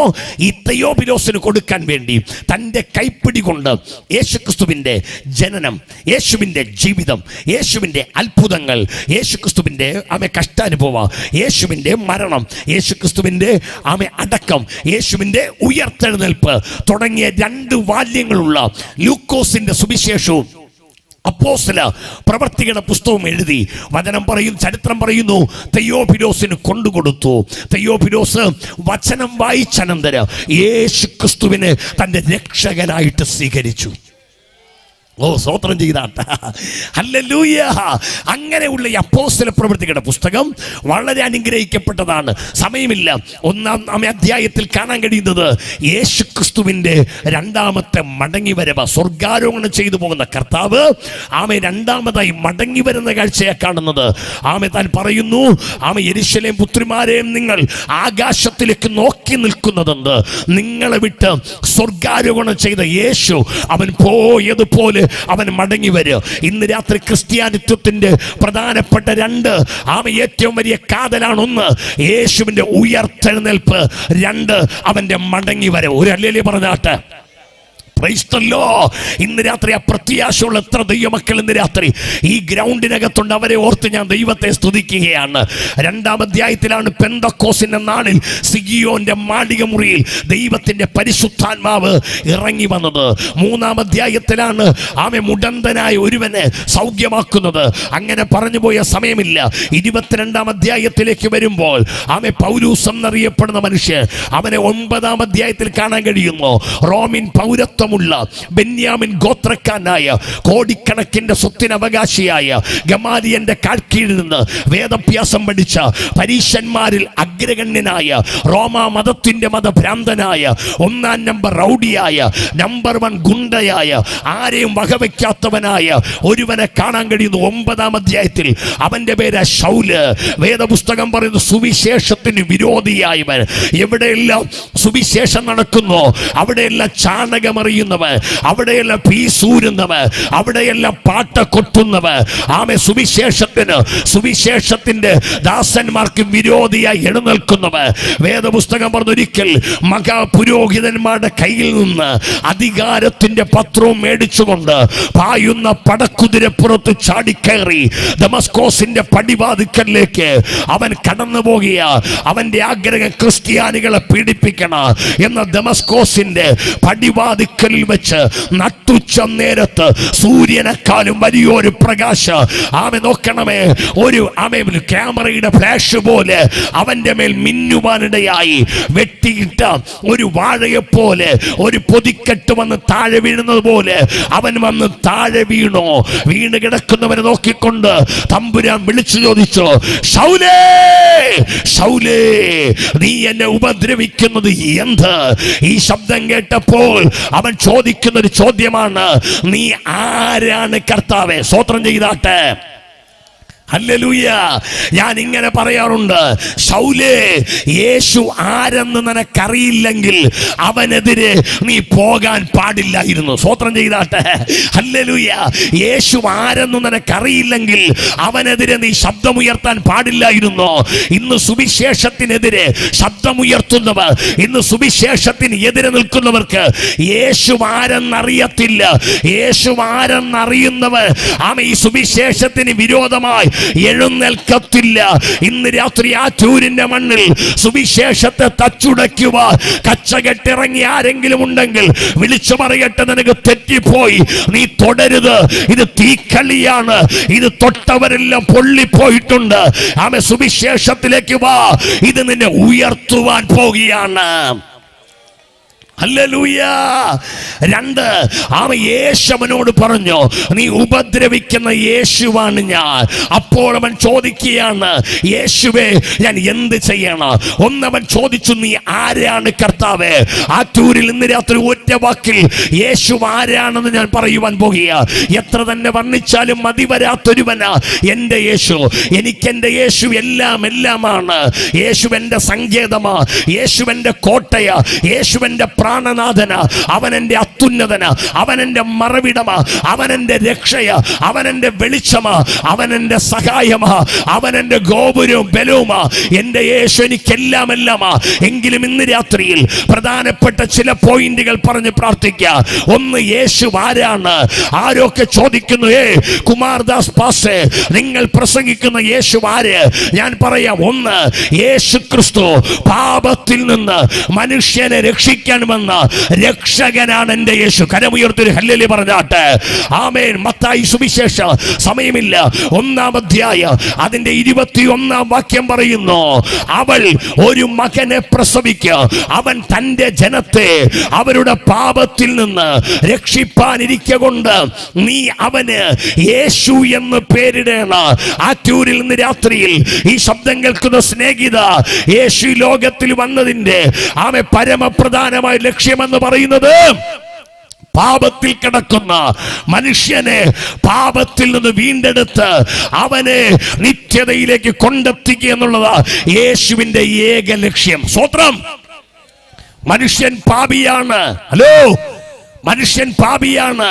ജനിച്ചു വീഴുന്ന ഒരു കൊച്ചു തുടങ്ങി തലമുടിയെല്ലാം നരച്ച് കൈകാലുകളൊക്കെ ചുക്കിച്ചുളുങ്ങി ഊന്നുവടി പിടിക്കാൻ പ്രായമായ ഒരപ്പച്ചനാകട്ടെ ഒരമ്മച്ചിയാകട്ടെ യേശുവിനെ രക്ഷകനായി സ്വീകരിക്കാത്ത ഏതൊരു മനുഷ്യനും പാപിയാ.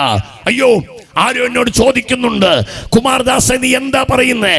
അറിഞ്ഞുകൊണ്ട് ഞാനൊരു ഉറുമ്പിനെ നോവിച്ചില്ല, ഞാൻ മോഷ്ടിച്ചില്ല, ഞാൻ വ്യഭിചാരം ചെയ്തില്ല, ആരുടെ അതിരുകളിൽ ഞാൻ തോണ്ടിയില്ല, പിന്നെ എങ്ങനെ ഞാൻ പാപിയാകുമെന്ന് ചോദിക്കുന്ന സ്നേഹിത, വിശുദ്ധ വേദപുസ്തകത്തിൽ ഇസ്രായേലിന്റെ 2ാമത്തെ രാജാവ്, മധുര ഗായകന്, സംഗീതത്തിൽ അഗ്രഗണ്യന്, കിന്നര വായനയിൽ നിപുണനുമായ ദാവീദ് ഒരിക്കൽ ഇങ്ങനെ പറഞ്ഞു 51-ാം സങ്കീർത്തനത്തിൽ, ഇതാ ഞാൻ അകൃത്യത്തിൽ ഉരുവായി, പാപത്തിൽ എൻ്റെ അമ്മ എന്നെ ഗർഭം ധരിച്ചു.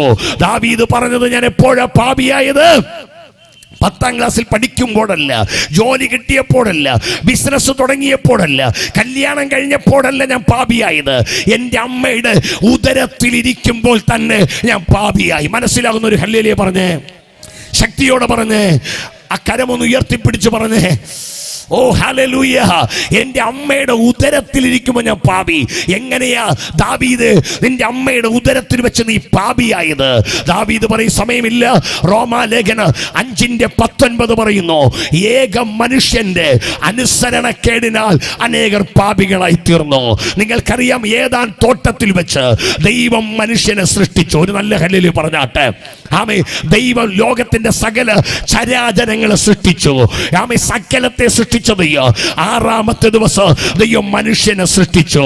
ഇന്ന് രാത്രിയിൽ ആറ്റൂരിൽ മനുഷ്യൻ നിർമ്മിക്കപ്പെട്ടത് ഡാർവിൻ തന്റെ പരിണാമ സിദ്ധാന്തത്തിൽ പറഞ്ഞു, പല്ലി ഓന്തായി, ഓന്ത് അരണയായി, അരണ ചിങ്കണ്ണിയായി, ചിങ്കണ്ണി കൊരങ്ങായി, കൊരങ്ങ് പരിണമിച്ചാണ് മനുഷ്യൻ ഉണ്ടായതെന്ന് ഡാർവിൻ പറഞ്ഞെങ്കിൽ വിശുദ്ധ വേദപുസ്തകം പറയുന്നു, ദൈവമാണ് മനുഷ്യനെ സൃഷ്ടിച്ചത്. ഹല്ലേലൂയ. കൊലോസ്യ വായിക്കണ്ട, 1:14 പറയുന്നു, അവൻ അദൃശ്യനായ ദൈവത്തിന്റെ പ്രതിമ, സർവ്വ സൃഷ്ടിക്ക് അവൻ ആദ്യജാതൻ. സ്വർഗത്തിലുള്ളതും ഭൂമിയിലുള്ളത്, ദൃശ്യമായത് അദൃശ്യമായത്, സിംഹാസനങ്ങളാകട്ടെ, വാഴ്ചകളാകട്ടെ, കർത്തൃത്വങ്ങളാകട്ടെ, അധികാരങ്ങളാകട്ടെ, സകലവും അവൻ മുഖാന്തരം സൃഷ്ടിക്കപ്പെട്ടിരിക്കുന്നു. ഇന്ന് രാത്രി ക്രിസ്ത്യാനികൾക്ക് ലഭിച്ച ഏറ്റവും വലിയ ഭാഗ്യം, നമ്മൾ ഉണ്ടാക്കിയതിനെ അല്ല നമ്മൾ ആരാധിക്കുന്നത്, നമ്മൾ നമ്മെ ഉണ്ടാക്കിയവനെയാണ് ആരാധിക്കുന്നത്. കരമടിച്ച് മനസ്സിലാകുന്നവർക്കായി ഞാൻ ദൈവത്തെ സ്തുതിക്കുന്നു. നമ്മൾ ഉണ്ടാക്കി വെച്ചതിനെ അല്ല ആരാധിക്കുന്നത്, നമ്മെ ഉണ്ടാക്കിയവനെയാണ്, നമ്മെ സൃഷ്ടിച്ചവനെയാണ് നമ്മൾ ആരാധിക്കുന്നത്. 95-ാം സങ്കീർത്തനം പറയുന്നു, വരുവീൻ നാം വണങ്ങി നമസ്കരിക്കുക, നമ്മെ നിർമ്മിച്ച യഹോവയുടെ മുൻപിൽ നമ്മുടെ മുട്ടുകളെ കുത്തുക. ഹലോ, ഇന്ന് രാത്രി ഞങ്ങളൊന്നും ഞങ്ങളുടെ കൈകൾ കൊണ്ട് ഉണ്ടാക്കിയതിനെ അല്ല ആരാധിക്കുന്നത്, ഞങ്ങൾ ഞങ്ങളെ ഉണ്ടാക്കിയവനെ ആരാധിക്കുന്നത്.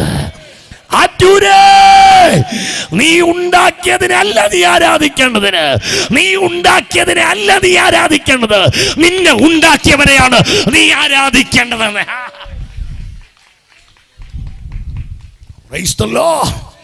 നിന്നെ സൃഷ്ടിച്ചവരെ നീ ആരാധിക്ക്. നീ ഉണ്ടാക്കി വച്ചതല്ല ദൈവം, നിന്നെ ഉണ്ടാക്കിയവനാണ് ദൈവം. ഓ, സ്തോത്രം ചെയ്താട്ടെ, നല്ല സ്തോത്രം ചെയ്താട്ടെ. ആ ഭാഗ്യം ലഭിച്ച ഒരു കൂട്ടം പേർ വീണ്ടെടുക്കപ്പെട്ട ദൈവമക്കളാ. ഒരു സ്തോത്രം ചെയ്താട്ടെ. ഇവിടെ ഞങ്ങളുടെ കൈകൾ കൊണ്ട് ഉണ്ടാക്കിയ ഒരു ദൈവങ്ങളും ഇതിനകത്തില്ല. ഞങ്ങൾ ഉണ്ടാക്കിയതിനെ അല്ല ഞങ്ങൾ ആരാധിക്കുന്നത്, ഞങ്ങളെ സൃഷ്ടിച്ചവന്, ഞങ്ങളെ ഉണ്ടാക്കിയവനെ ആരാധിക്കുന്നത്. യോഹന്നാൻ 1:3 പറയുന്നു, സകലു അവൻ മുഖാന്തരം ഉളവായത് ഒന്ന്, അവനെ കൂടാതെ ഉളവായതേ ഇല്ല. സ്തോത്രം ചെയ്താട്ടെ. ദൈവം മനുഷ്യനെ സൃഷ്ടിച്ചു, ഏതാനെന്നറിയപ്പെടുന്ന പൂങ്കാവനത്തിൽ അവരെ ആക്കി. എന്ന വേദപുസ്തകം പറയുന്നു, ദൈവം അവർക്ക് ഒരു വൃക്ഷം കാണിച്ചു കൊടുത്തു. നന്മ തിന്മകളെ കുറിച്ചുള്ള അറിവിന്റെ വൃക്ഷത്തിന്റെ ഫലം തിന്നരുത് എന്ന് പറഞ്ഞ് ദൈവം നിയമം കൊടുത്തു. വേദപുസ്തകം വായിക്കുന്നു, മനുഷ്യൻ ദൈവത്തിന്റെ കൽപ്പനയെ സാത്താന്റെ വാക്ക് കേട്ട് ലംഘിച്ചു. വചനം പറയുന്നു, അവർ പാപത്തിന് അടിമകളായി തീർന്നു. ദൈവ തേജസ് അവരിൽ നഷ്ടപ്പെട്ടു. അവർ നഗ്നരെന്നറിഞ്ഞു. അവർ തീരെ കൂട്ടിത്തുന്നി അരയാട് ഉണ്ടാക്കി ദൈവത്തിൽ നിന്ന് അവർ അകന്നു. വേദപുസ്തകം പറയുന്നു, ഏക മനുഷ്യന്റെ അനുസരണക്കേട് അവരുടെ ജീവിതത്തിൽ പാപമായി തീർന്നു. എന്നോടൊരു ചെറുപ്പക്കാരൻ ഇങ്ങനെ ചോദിച്ചു, കുമാർദാസ് പാസ്റ്ററെ, നിങ്ങളുടെ ദൈവം എന്ത് പണിയാ കാണിച്ച്? ഞാൻ ചോദിച്ചു, എന്നാ? അവൻ ഒരു പഴം പറിച്ചു തിന്നതിനല്ലേ ആദാമിനെ ഹവ്വയും ഏദാനിൽ നിന്ന് പുറത്താക്കിയത്? ഞാൻ പറഞ്ഞു, എൻ്റെ പൊന്നു സ്നേഹിത, ഒരു പഴം പറിച്ചു തിന്നതിനല്ല ദൈവം പുറത്താക്കിയത്.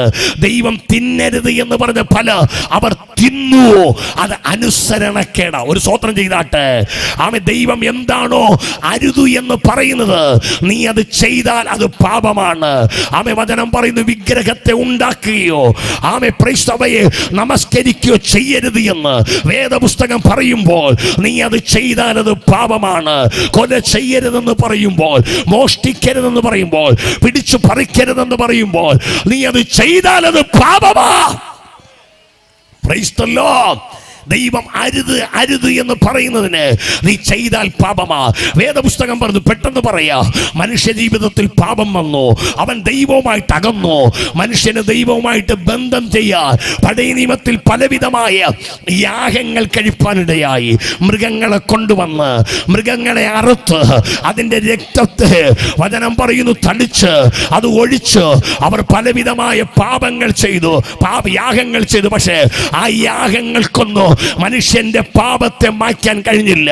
എന്നെ കേൾക്കുന്ന സ്നേഹിത, പുണ്യ പ്രവർത്തികൾക്കോ കർമ്മ പ്രവർത്തികൾക്കോ, മലകൾ കയറിയത് കൊണ്ടോ, മെഴുകുതിരികൾ കത്തിച്ചത് കൊണ്ടോ, ശരീരം പച്ചകുത്തിയത് കൊണ്ടോ, ശരീരം മുറിവേൽപ്പിച്ചത് കൊണ്ടോ, ഹല്ലേലൂയ, പാപങ്ങൾ മായ്ക്കാൻ കഴിയത്തില്ല. വിശുദ്ധ ബൈബിൾ പറയുന്നു, വായിക്കണ്ട, എബ്രായ ലേഖനം 10:4 ഇങ്ങനെ പറയുന്നു, ആട്ടുകൊറ്റന്മാരുടെയോ പശുക്കിടാവിന്റെ രക്തത്തിന് പാപങ്ങളെ നീക്കുവാൻ കഴിയുന്നതല്ല. ആട്ടുകൊറ്റന്മാരുടെയോ പശുക്കിടാവിന്റെ രക്തത്തിന് പാപങ്ങളെ നീക്കുവാൻ കഴിയാതെ വന്നപ്പോൾ എബ്രായർ 9:11 പറയുന്നു, ആട്ടുകൊറ്റന്മാരുടെയോ പശുക്കിടാവിന്റെ രക്തത്താലല്ല, യേശു സ്വന്തം രക്തത്താൽ നമ്മെ വീണ്ടെടുത്തു. കരമടിച്ച് ആ ദൈവത്തോട് സ്തുതിച്ചാട്ട് പോരാ, ആ കരങ്ങൾ അടിച്ചു പറഞ്ഞാൽ യേശു തന്റെ സ്വന്തം രക്തത്താൽ വൈഡാരാജ ശബ്ദരാധന ആട്ടുകൊറ്റന്മാരുടെ പശുക്കിടാവിന്റെയോ രക്തത്തിന് നീക്കാൻ കഴിയാത്ത പാപത്തെ യേശു ക്രിസ്തു തന്റെ രക്തത്താൽ നമുക്ക് വേണ്ടി കാൽവറിയിൽ അവസാനത്തുള്ളി രക്തം വരെ നൽകി നമ്മുടെ പാപത്തിന്റെ കറയെ മാറ്റുവാനിടയായി. വേദപുസ്തകം വായിക്കണ്ട, എഫെസ്യർ വായിക്കണ്ട, 1:7 പറയുന്നു, അവനിൽ നമുക്ക് അവന്റെ രക്തത്താൽ അതിക്രമങ്ങളുടെ മോചനമെന്ന വീണ്ടെടുപ്പുണ്ട്. കൊലോസ്യർ 2:20 പറയുന്നു, അവന്റെ രക്തത്താൽ നമുക്ക് സമാധാനമുണ്ട്. വെളിപ്പാട് 1:6 പറയുന്നു, അവന്റെ രക്തത്താൽ നമുക്ക് ശുദ്ധീകരണമുണ്ട്. 1 യോഹന്നാൻ 1:7-9 പറയുന്നു, അവന്റെ പുത്രനായ യേശുവിന്റെ രക്തം സകല പാപവും പോക്കി നമ്മെ ശുദ്ധീകരിക്കുന്നു. 1 പത്രോസ് 1:18 പറയുന്നു, വ്യർത്ഥവും മൃദു പാരമ്പര്യമുള്ള നിങ്ങളുടെ നടപ്പിൽ നിന്ന് നിങ്ങളെ വീണ്ടെടുത്തിരിക്കുന്നത് വെള്ളി പൊന്ന് മുതലായ അഴിഞ്ഞു പോകുന്ന വസ്തുക്കളെ കൊണ്ടല്ല, നിർദോഷവും നിഷ്കളങ്കവുമായ കുഞ്ഞാടിന്റെ വിലയേറിയ രക്തം കൊണ്ടാ. ആറ്റൂരിന്റെ മണ്ണിൽ ഇന്ന് രാത്രി ആരോ ചോദിക്കുന്നു, കുമാരദാസേ, അതിന് യേശുവിന്റെ രക്തത്തിൽ പാപമില്ലേ? ഇല്ല. ഞാൻ പ്രസംഗിക്കുന്നതിന് യേശുവിന്റെ രക്തം നിർമ്മല രക്തമാണ്. യേശു പാപമില്ലാത്ത ഒരു ദൈവമാണ്. 2 കൊരിന്ത്യർ 5:21 പറയുന്നു, അവൻ പാപം അറിയാത്ത ദൈവം. 1 പത്രോസ് 2:22 പറയുന്നു, അവൻ പാപം ചെയ്തിട്ടേ ഇല്ല. 1 യോഹന്നാൻ 1:6 പറയുന്നു, അവനിൽ പാപമില്ലേ ഇല്ല. പാപമറിയാത്ത, പാപം ചെയ്യാത്ത, പാപമില്ലാത്ത ഒരുവന്റെ രക്തം അത് യേശുവിന്റെ രക്തമാണ്. കരമുയർത്തി ഒരു നല്ല ഹല്ലേലൂയ പറഞ്ഞാട്ടെ. ഇന്ന് രാത്രിയിൽ ആറ്റൂരിന്റെ മണ്ണിൽ ഈ ശബ്ദം കേൾക്കുന്ന മാന്യ ശ്രോതാവേ, നിന്റെ പാപത്തെ മാറ്റാൻ ഒരുവന് മാത്രമേ ലോകത്തിൽ അധികാരമുള്ളൂ. അത് ഞങ്ങൾ ഇന്ന് രാത്രി പ്രസംഗിക്കുന്ന നസ്രയനായ യേശുവിന് മാത്രം. ആരോ ചോദിക്കുന്നു, ഞങ്ങൾ പാപം ചെയ്താൽ എന്താ കുഴപ്പം? വേഗത്തിൽ നിർത്താൻ പോകുക. ഞങ്ങൾ പാപം ചെയ്താൽ എന്താ കുഴപ്പം? വേദപുസ്തകം പറയുന്നു, പാപത്തിന്റെ ശമ്പളം മരണമാണ്. തെക്കേ അമേരിക്കയിൽ ഞാനൊരു പുസ്തകത്തിൽ വായിച്ചു, കുരങ്ങുകളെ പിടിക്കുന്ന ചില വേട്ടക്കാരുടെ കെണികൾ. നിങ്ങൾക്കറിയാമോ, ഈ നാട്ടിലൊക്കെ തേങ്ങ, കൊച്ചു തേങ്ങ കണ്ടിട്ടുള്ളൂ? കരമുയർത്തിയാട്ടെ. കൊച്ചു തേങ്ങ കണ്ടിട്ടുള്ളവർ 1-2 പേർ കണ്ടിട്ടുണ്ട്, ചിലർ കണ്ടിട്ടില്ല. സ്വത്രം. കാണാത്തവർ തെങ്ങിന്റെ മൂട്ടിൽ ചെന്നിട്ട് മുകളിൽ ഇങ്ങനെ നോക്കിക്കൊണ്ട് നിൽക്കരുത്, വന്ന് തലയിൽ വീഴും, പിന്നെ അത് പ്രശ്നമാകും. അതുകൊണ്ട് ജസ്റ്റ് ഒന്ന് നോക്കിയിട്ട് അങ്ങ് പോകണം. തെക്കേ അമേരിക്കയിൽ ഈ കൊച്ചു തേങ്ങ പോലത്തെ ഒരു കായ് കിട്ടും. ആ കായെ ഈ 2 വിരൽ പ്രൈസിലോട് ഒരു ദൂരമിട്ട്, 2 വിരൽ കടക്കുന്ന രീതിയിൽ ഒരു ദൂരമിട്ട് അതിനകത്തുള്ള എല്ലാ വേസ്റ്റുകളെ അതിനെ കുത്തിപ്പൊളിച്ച് അതിനകത്തൊരു പൊള്ള വരുത്തിയിട്ട് ഈ കുരങ്ങിന് ഇഷ്ടമുള്ള അണ്ടിപ്പഴവും, കുരങ്ങിന് ഇഷ്ടമുള്ള മുന്തിരികയോ, കുരങ്ങിന് ഇഷ്ടമുള്ള കപ്പലണ്ടിയോ, കുരങ്ങിന് ഇഷ്ടമുള്ള പഴവർഗ്ഗങ്ങളെല്ലാം അതിനകത്ത് നിറച്ചു വെച്ചിട്ട് ഈ കുരങ്ങൻ വരുന്ന വഴിയരികിലുള്ള മരത്തിന്മേൽ ആണിയടിച്ച് ഈ കായ തറയ്ക്കും. കുരങ്ങനുണ്ടല്ലോ, ഈ മണമടിച്ച് ആറ്റൂര് വഴി ചാടി വരുന്ന കുരങ്ങൻ ഈ മണമടിച്ച് ആ കൊമ്പിനടുക്കലെത്തി ആ കായെ നോക്കുമ്പോൾ തനിക്കിഷ്ടപ്പെട്ട അണ്ടിപ്പരിപ്പും മുന്തിരിങ്ങയും നല്ല പഴവർഗ്ഗങ്ങൾ അതിനകത്തിരിക്കുക. ആ തൻ്റെ കൈയുണ്ടല്ലോ, ആ ചെറിയ 2 വിരലുള്ള ദൂരത്തിലൂടെ അത് അതിനകത്തേക്ക് ഇട്ടിട്ട് ഒരു പിടി അണ്ടിപ്പരിപ്പും മുന്തിരിങ്ങയും പഴവർഗ്ഗങ്ങളും പിടിച്ചു വാരിയിട്ട് അതിൻ്റെ കയ്യെ അവങ്ങനെ തന്നെ വലിക്കും. എന്നാൽ ചെറിയ ദൂരത്തിലൂടെ തൻ്റെ കൈ പുറത്തേക്ക് വരത്തില്ല. ഈ സമയത്ത് ദൂരെ നിൽക്കുന്ന വേട്ടക്കാരൻ തൻ്റെ കയ്യിലെ ഇരുമ്പ് വടിയുമായിട്ട് അതിൻ്റെ തലയെ ലക്ഷ്യമാക്കി വരികയാ.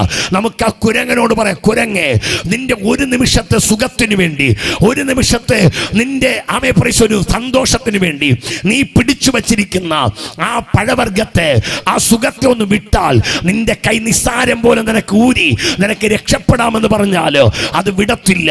അതിങ്ങനെ തന്നെ മുറുകെ പിടിച്ചുകൊണ്ട് നിൽക്കുക. ചില നിമിഷങ്ങൾക്കകം ആ വേട്ടക്കാരൻ തന്റെ കമ്പി കൊണ്ടുവന്ന് ഈ കുരങ്ങന്റെ തലയെ അടിച്ച്, തല പൊട്ടിച്ച് അതിനെ കൊന്നെടുത്ത് കഴുത്തിലിട്ട് വീട്ടിലേക്ക് നടന്നു പോകുക. ഇന്നും ആറ്റൂരിന്റെ മണ്ണിൽ ഒരു നേരത്തെ സുഖത്തിന് വേണ്ടി, ഒരു നേരത്തെ സന്തോഷത്തിന് വേണ്ടി പാപത്തെ മുറുകെ പിടിച്ചു വച്ചിരിക്കുന്ന മനുഷ്യ, സഹോദര സഹോദരിയെ, ഇതാണ് സ്വർഗ, ഇവിടെയാണ് സുഖ, ഇവിടെയാണ് ജീവിത. ആരാധന എന്തിന്, കൈയടിക്കുന്നത് എന്തിന്, പാടുന്നത് എന്തിന് എന്ന് പറഞ്ഞ് ലോക സുഖത്തിൽ മുഴുകുന്ന വ്യക്തിയെ ഒരു കാര്യം ഓർക്കണം, ഈ പാപം നിന്നെ എന്നേക്കുമായി കൊല്ലുവാൻ പോകുക. ഈ പാപം നിന്നെ നശിപ്പിക്കുവാൻ പോകുക. എന്നാൽ ഇന്ന് രാത്രി പറ, എനിക്ക് ഈ പാപം വേണ്ട എന്ന് പറ. ആ പാപത്തിൽ നിന്റെ കരമൂരി രക്ഷകനാകുന്ന യേശുവിന്റെ അടുക്കലേക്ക് വാ. നിന്റെ ഏത് പാപത്തെ മാറ്റി വാ.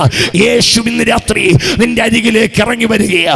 നിന്റെ ജാതി ഏതോ ആകട്ടെ, നിന്റെ മതം ഏതോ ആകട്ടെ, നീ ഏത് വർഗക്കാരനാകട്ടെ, നിന്റെ സകല പാപങ്ങളെ മാറ്റി വാ.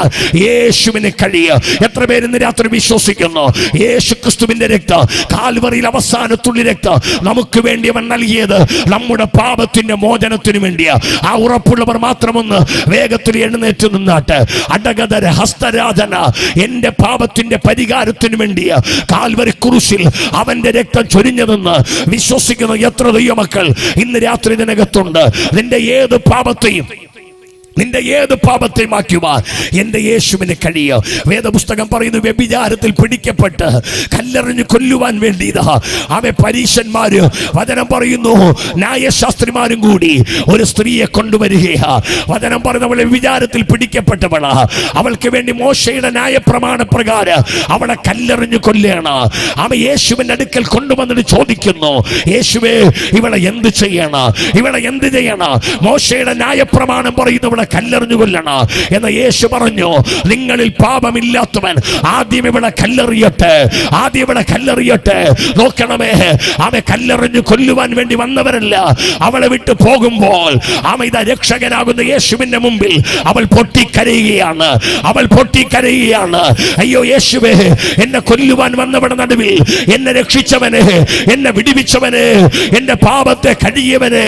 യേശു അവളോട് പറയുകയാണ്, സ്ത്രീയെ, ഞാനും നിന്നെ ശിക്ഷ വിധിക്കുന്നില്ല, നീ പാപം ചെയ്യരുത്. കരമടിച്ചൽപ്പ സമയം പറഞ്ഞാട്ടെ, കർത്താവേ, പാപം എനിക്ക് വേണ്ട, ലോകം എനിക്ക് വേണ്ട, എന്റെ യേശു എനിക്ക് മതി. പാപം എനിക്ക് വേണ്ട, ലോകം എനിക്ക് വേണ്ട. ആ കരങ്ങൾ അടിച്ചു വായികളെ തുറന്ന് അല്പസമയം അന്യഭാഷകളിൽ ഒന്ന് ദൈവത്തെ സ്തുതിക്കട്ടെ. ആ ടൂരിൽ നിന്ന് രാത്രിയിൽ യേശുവിൻ നാമത്തിൽ ഈ ശബ്ദം കേൾക്കുന്ന മാന്യ ശ്രോതാവേ, നീ പറഞ്ഞ യേശുവേ, എനിക്ക് പാപം വേണ്ട, എനിക്ക് യേശു മതി. പാപമാണ് നിന്റെ പരാജയത്തിന് കാര്യമെങ്കിൽ, പാപമാണ് നിന്റെ ശാപത്തിന് കാരണമെങ്കിൽ, പാപമാണ് നിന്റെ തകർച്ചയ്ക്ക് കാര്യമെങ്കിൽ, ഇന്ന് രാത്രി പറഞ്ഞാട്ട്, യേശു എനിക്ക് പാപമില്ല, അവൻ പാപം വേണ്ട, യേശു മതി. ആ കരങ്ങളൊന്ന് അടിച്ച് വായികളെ തുറന്ന് ശക്തിയോടെ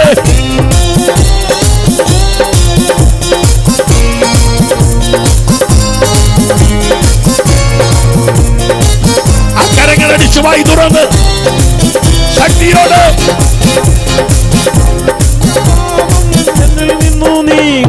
എന്നിൽ കനിഞ്ഞ നാമം, എണ്ണമില്ല പാപം എന്നിൽ നിന്നു നീങ്ങാൻ എന്നിൽ കനിഞ്ഞ നാമം. അന്യനെന്ന മേലെടുത്ത് എന്നയ്ക്കുമായി മാച്ചു തന്ന ഉന്നതന്റെ വന്യനാമം. അന്യനെന്ന മേലെടുത്ത് എന്നയ്ക്കുമായി മാച്ചു തന്ന ഉന്നതന്റെ വന്യനാമം. ശ്രീയേശുനാമം അതിശയനാമം, ഏഴയനിക്കുന്ന നാമം. ശ്രീയേശുനാമം അതിശയനാമം, ഏഴയനിക്കുന്ന നാമം. എല്ലാ നാമത്തിലും മേലായ നാമം, ഭക്തജനം മകുനാമോ. എല്ലാ നാമത്തിലും മേലായ നാമം, ഭക്തജനം മകുനാമം. ഓ, എല്ലാ മുഴക്കാലുകളും അടങ്ങിയും തീരുമുൻപിൽ വല്ലഭത്വമുള്ള നാമം. ഓ, എല്ലാ മുഴക്കാലും അടങ്ങിയിടും തീരും യേശുവേ വ്യക്തമുള്ള നാമം. ഓ, ശ്രീയേശുനാമം അതിശയനാമം, ഏഴയനിക്കുന്ന നാമം. ശ്രീയേശുനാമം അതിശയനാമം, ഏഴയനിക്കുന്ന നാമം. ഭൂതബാധിതർക്കും നരവ്യാധിതർക്കും മോചനം കൊടുക്കും നാമം. ഭൂതബാധിതർക്കും നരവ്യാധിതർക്കും മോചനം കൊടുക്കും നാമം. കുരുടക്കും മൂടന്തർക്കും കുഷ്ഠരോഗികൾക്കുമെല്ലാം വിടുതല നൽകും നാമം. കുരുടർക്കും മൂടന്തർ കുഷ്ഠരോഗികൾക്കുമെല്ലാം വിടുതല നൽകും നാമം. അതിശയനാമം, വ്യാപരിക്കപ്പെടും.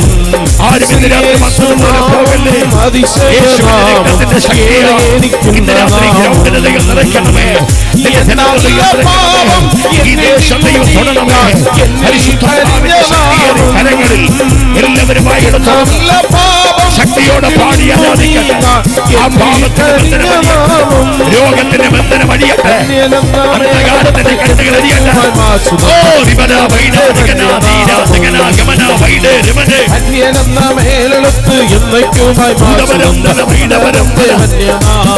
വൈഷവരമ്പല അതിശയനാമം ഏഴയനിക്കിൻപനാമം ഓ ശ്രീയേശുനാമം യേശുവിന്റെ രക്തം സകല പാപങ്ങൾ പോക്കട്ടെ. യേശുവിന്റെ രക്തം നിന്നെ തൊടട്ടെ. യേശുവിന്റെ രക്തം നാളെ കനികൾ പ്രാപിക്കട്ടെ.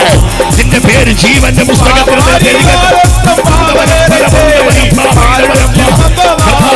ജനത്തിന്റെ മേൽ യേശുവിന്റെ രക്തത്തിലേക്ക് വ്യാപരിക്കട്ടെ. ദൈവത്തിന്റെ ശക്തി വെളിപ്പെടട്ടെ. ദൈവത്തെ വ്യാപരിക്കട്ടെ.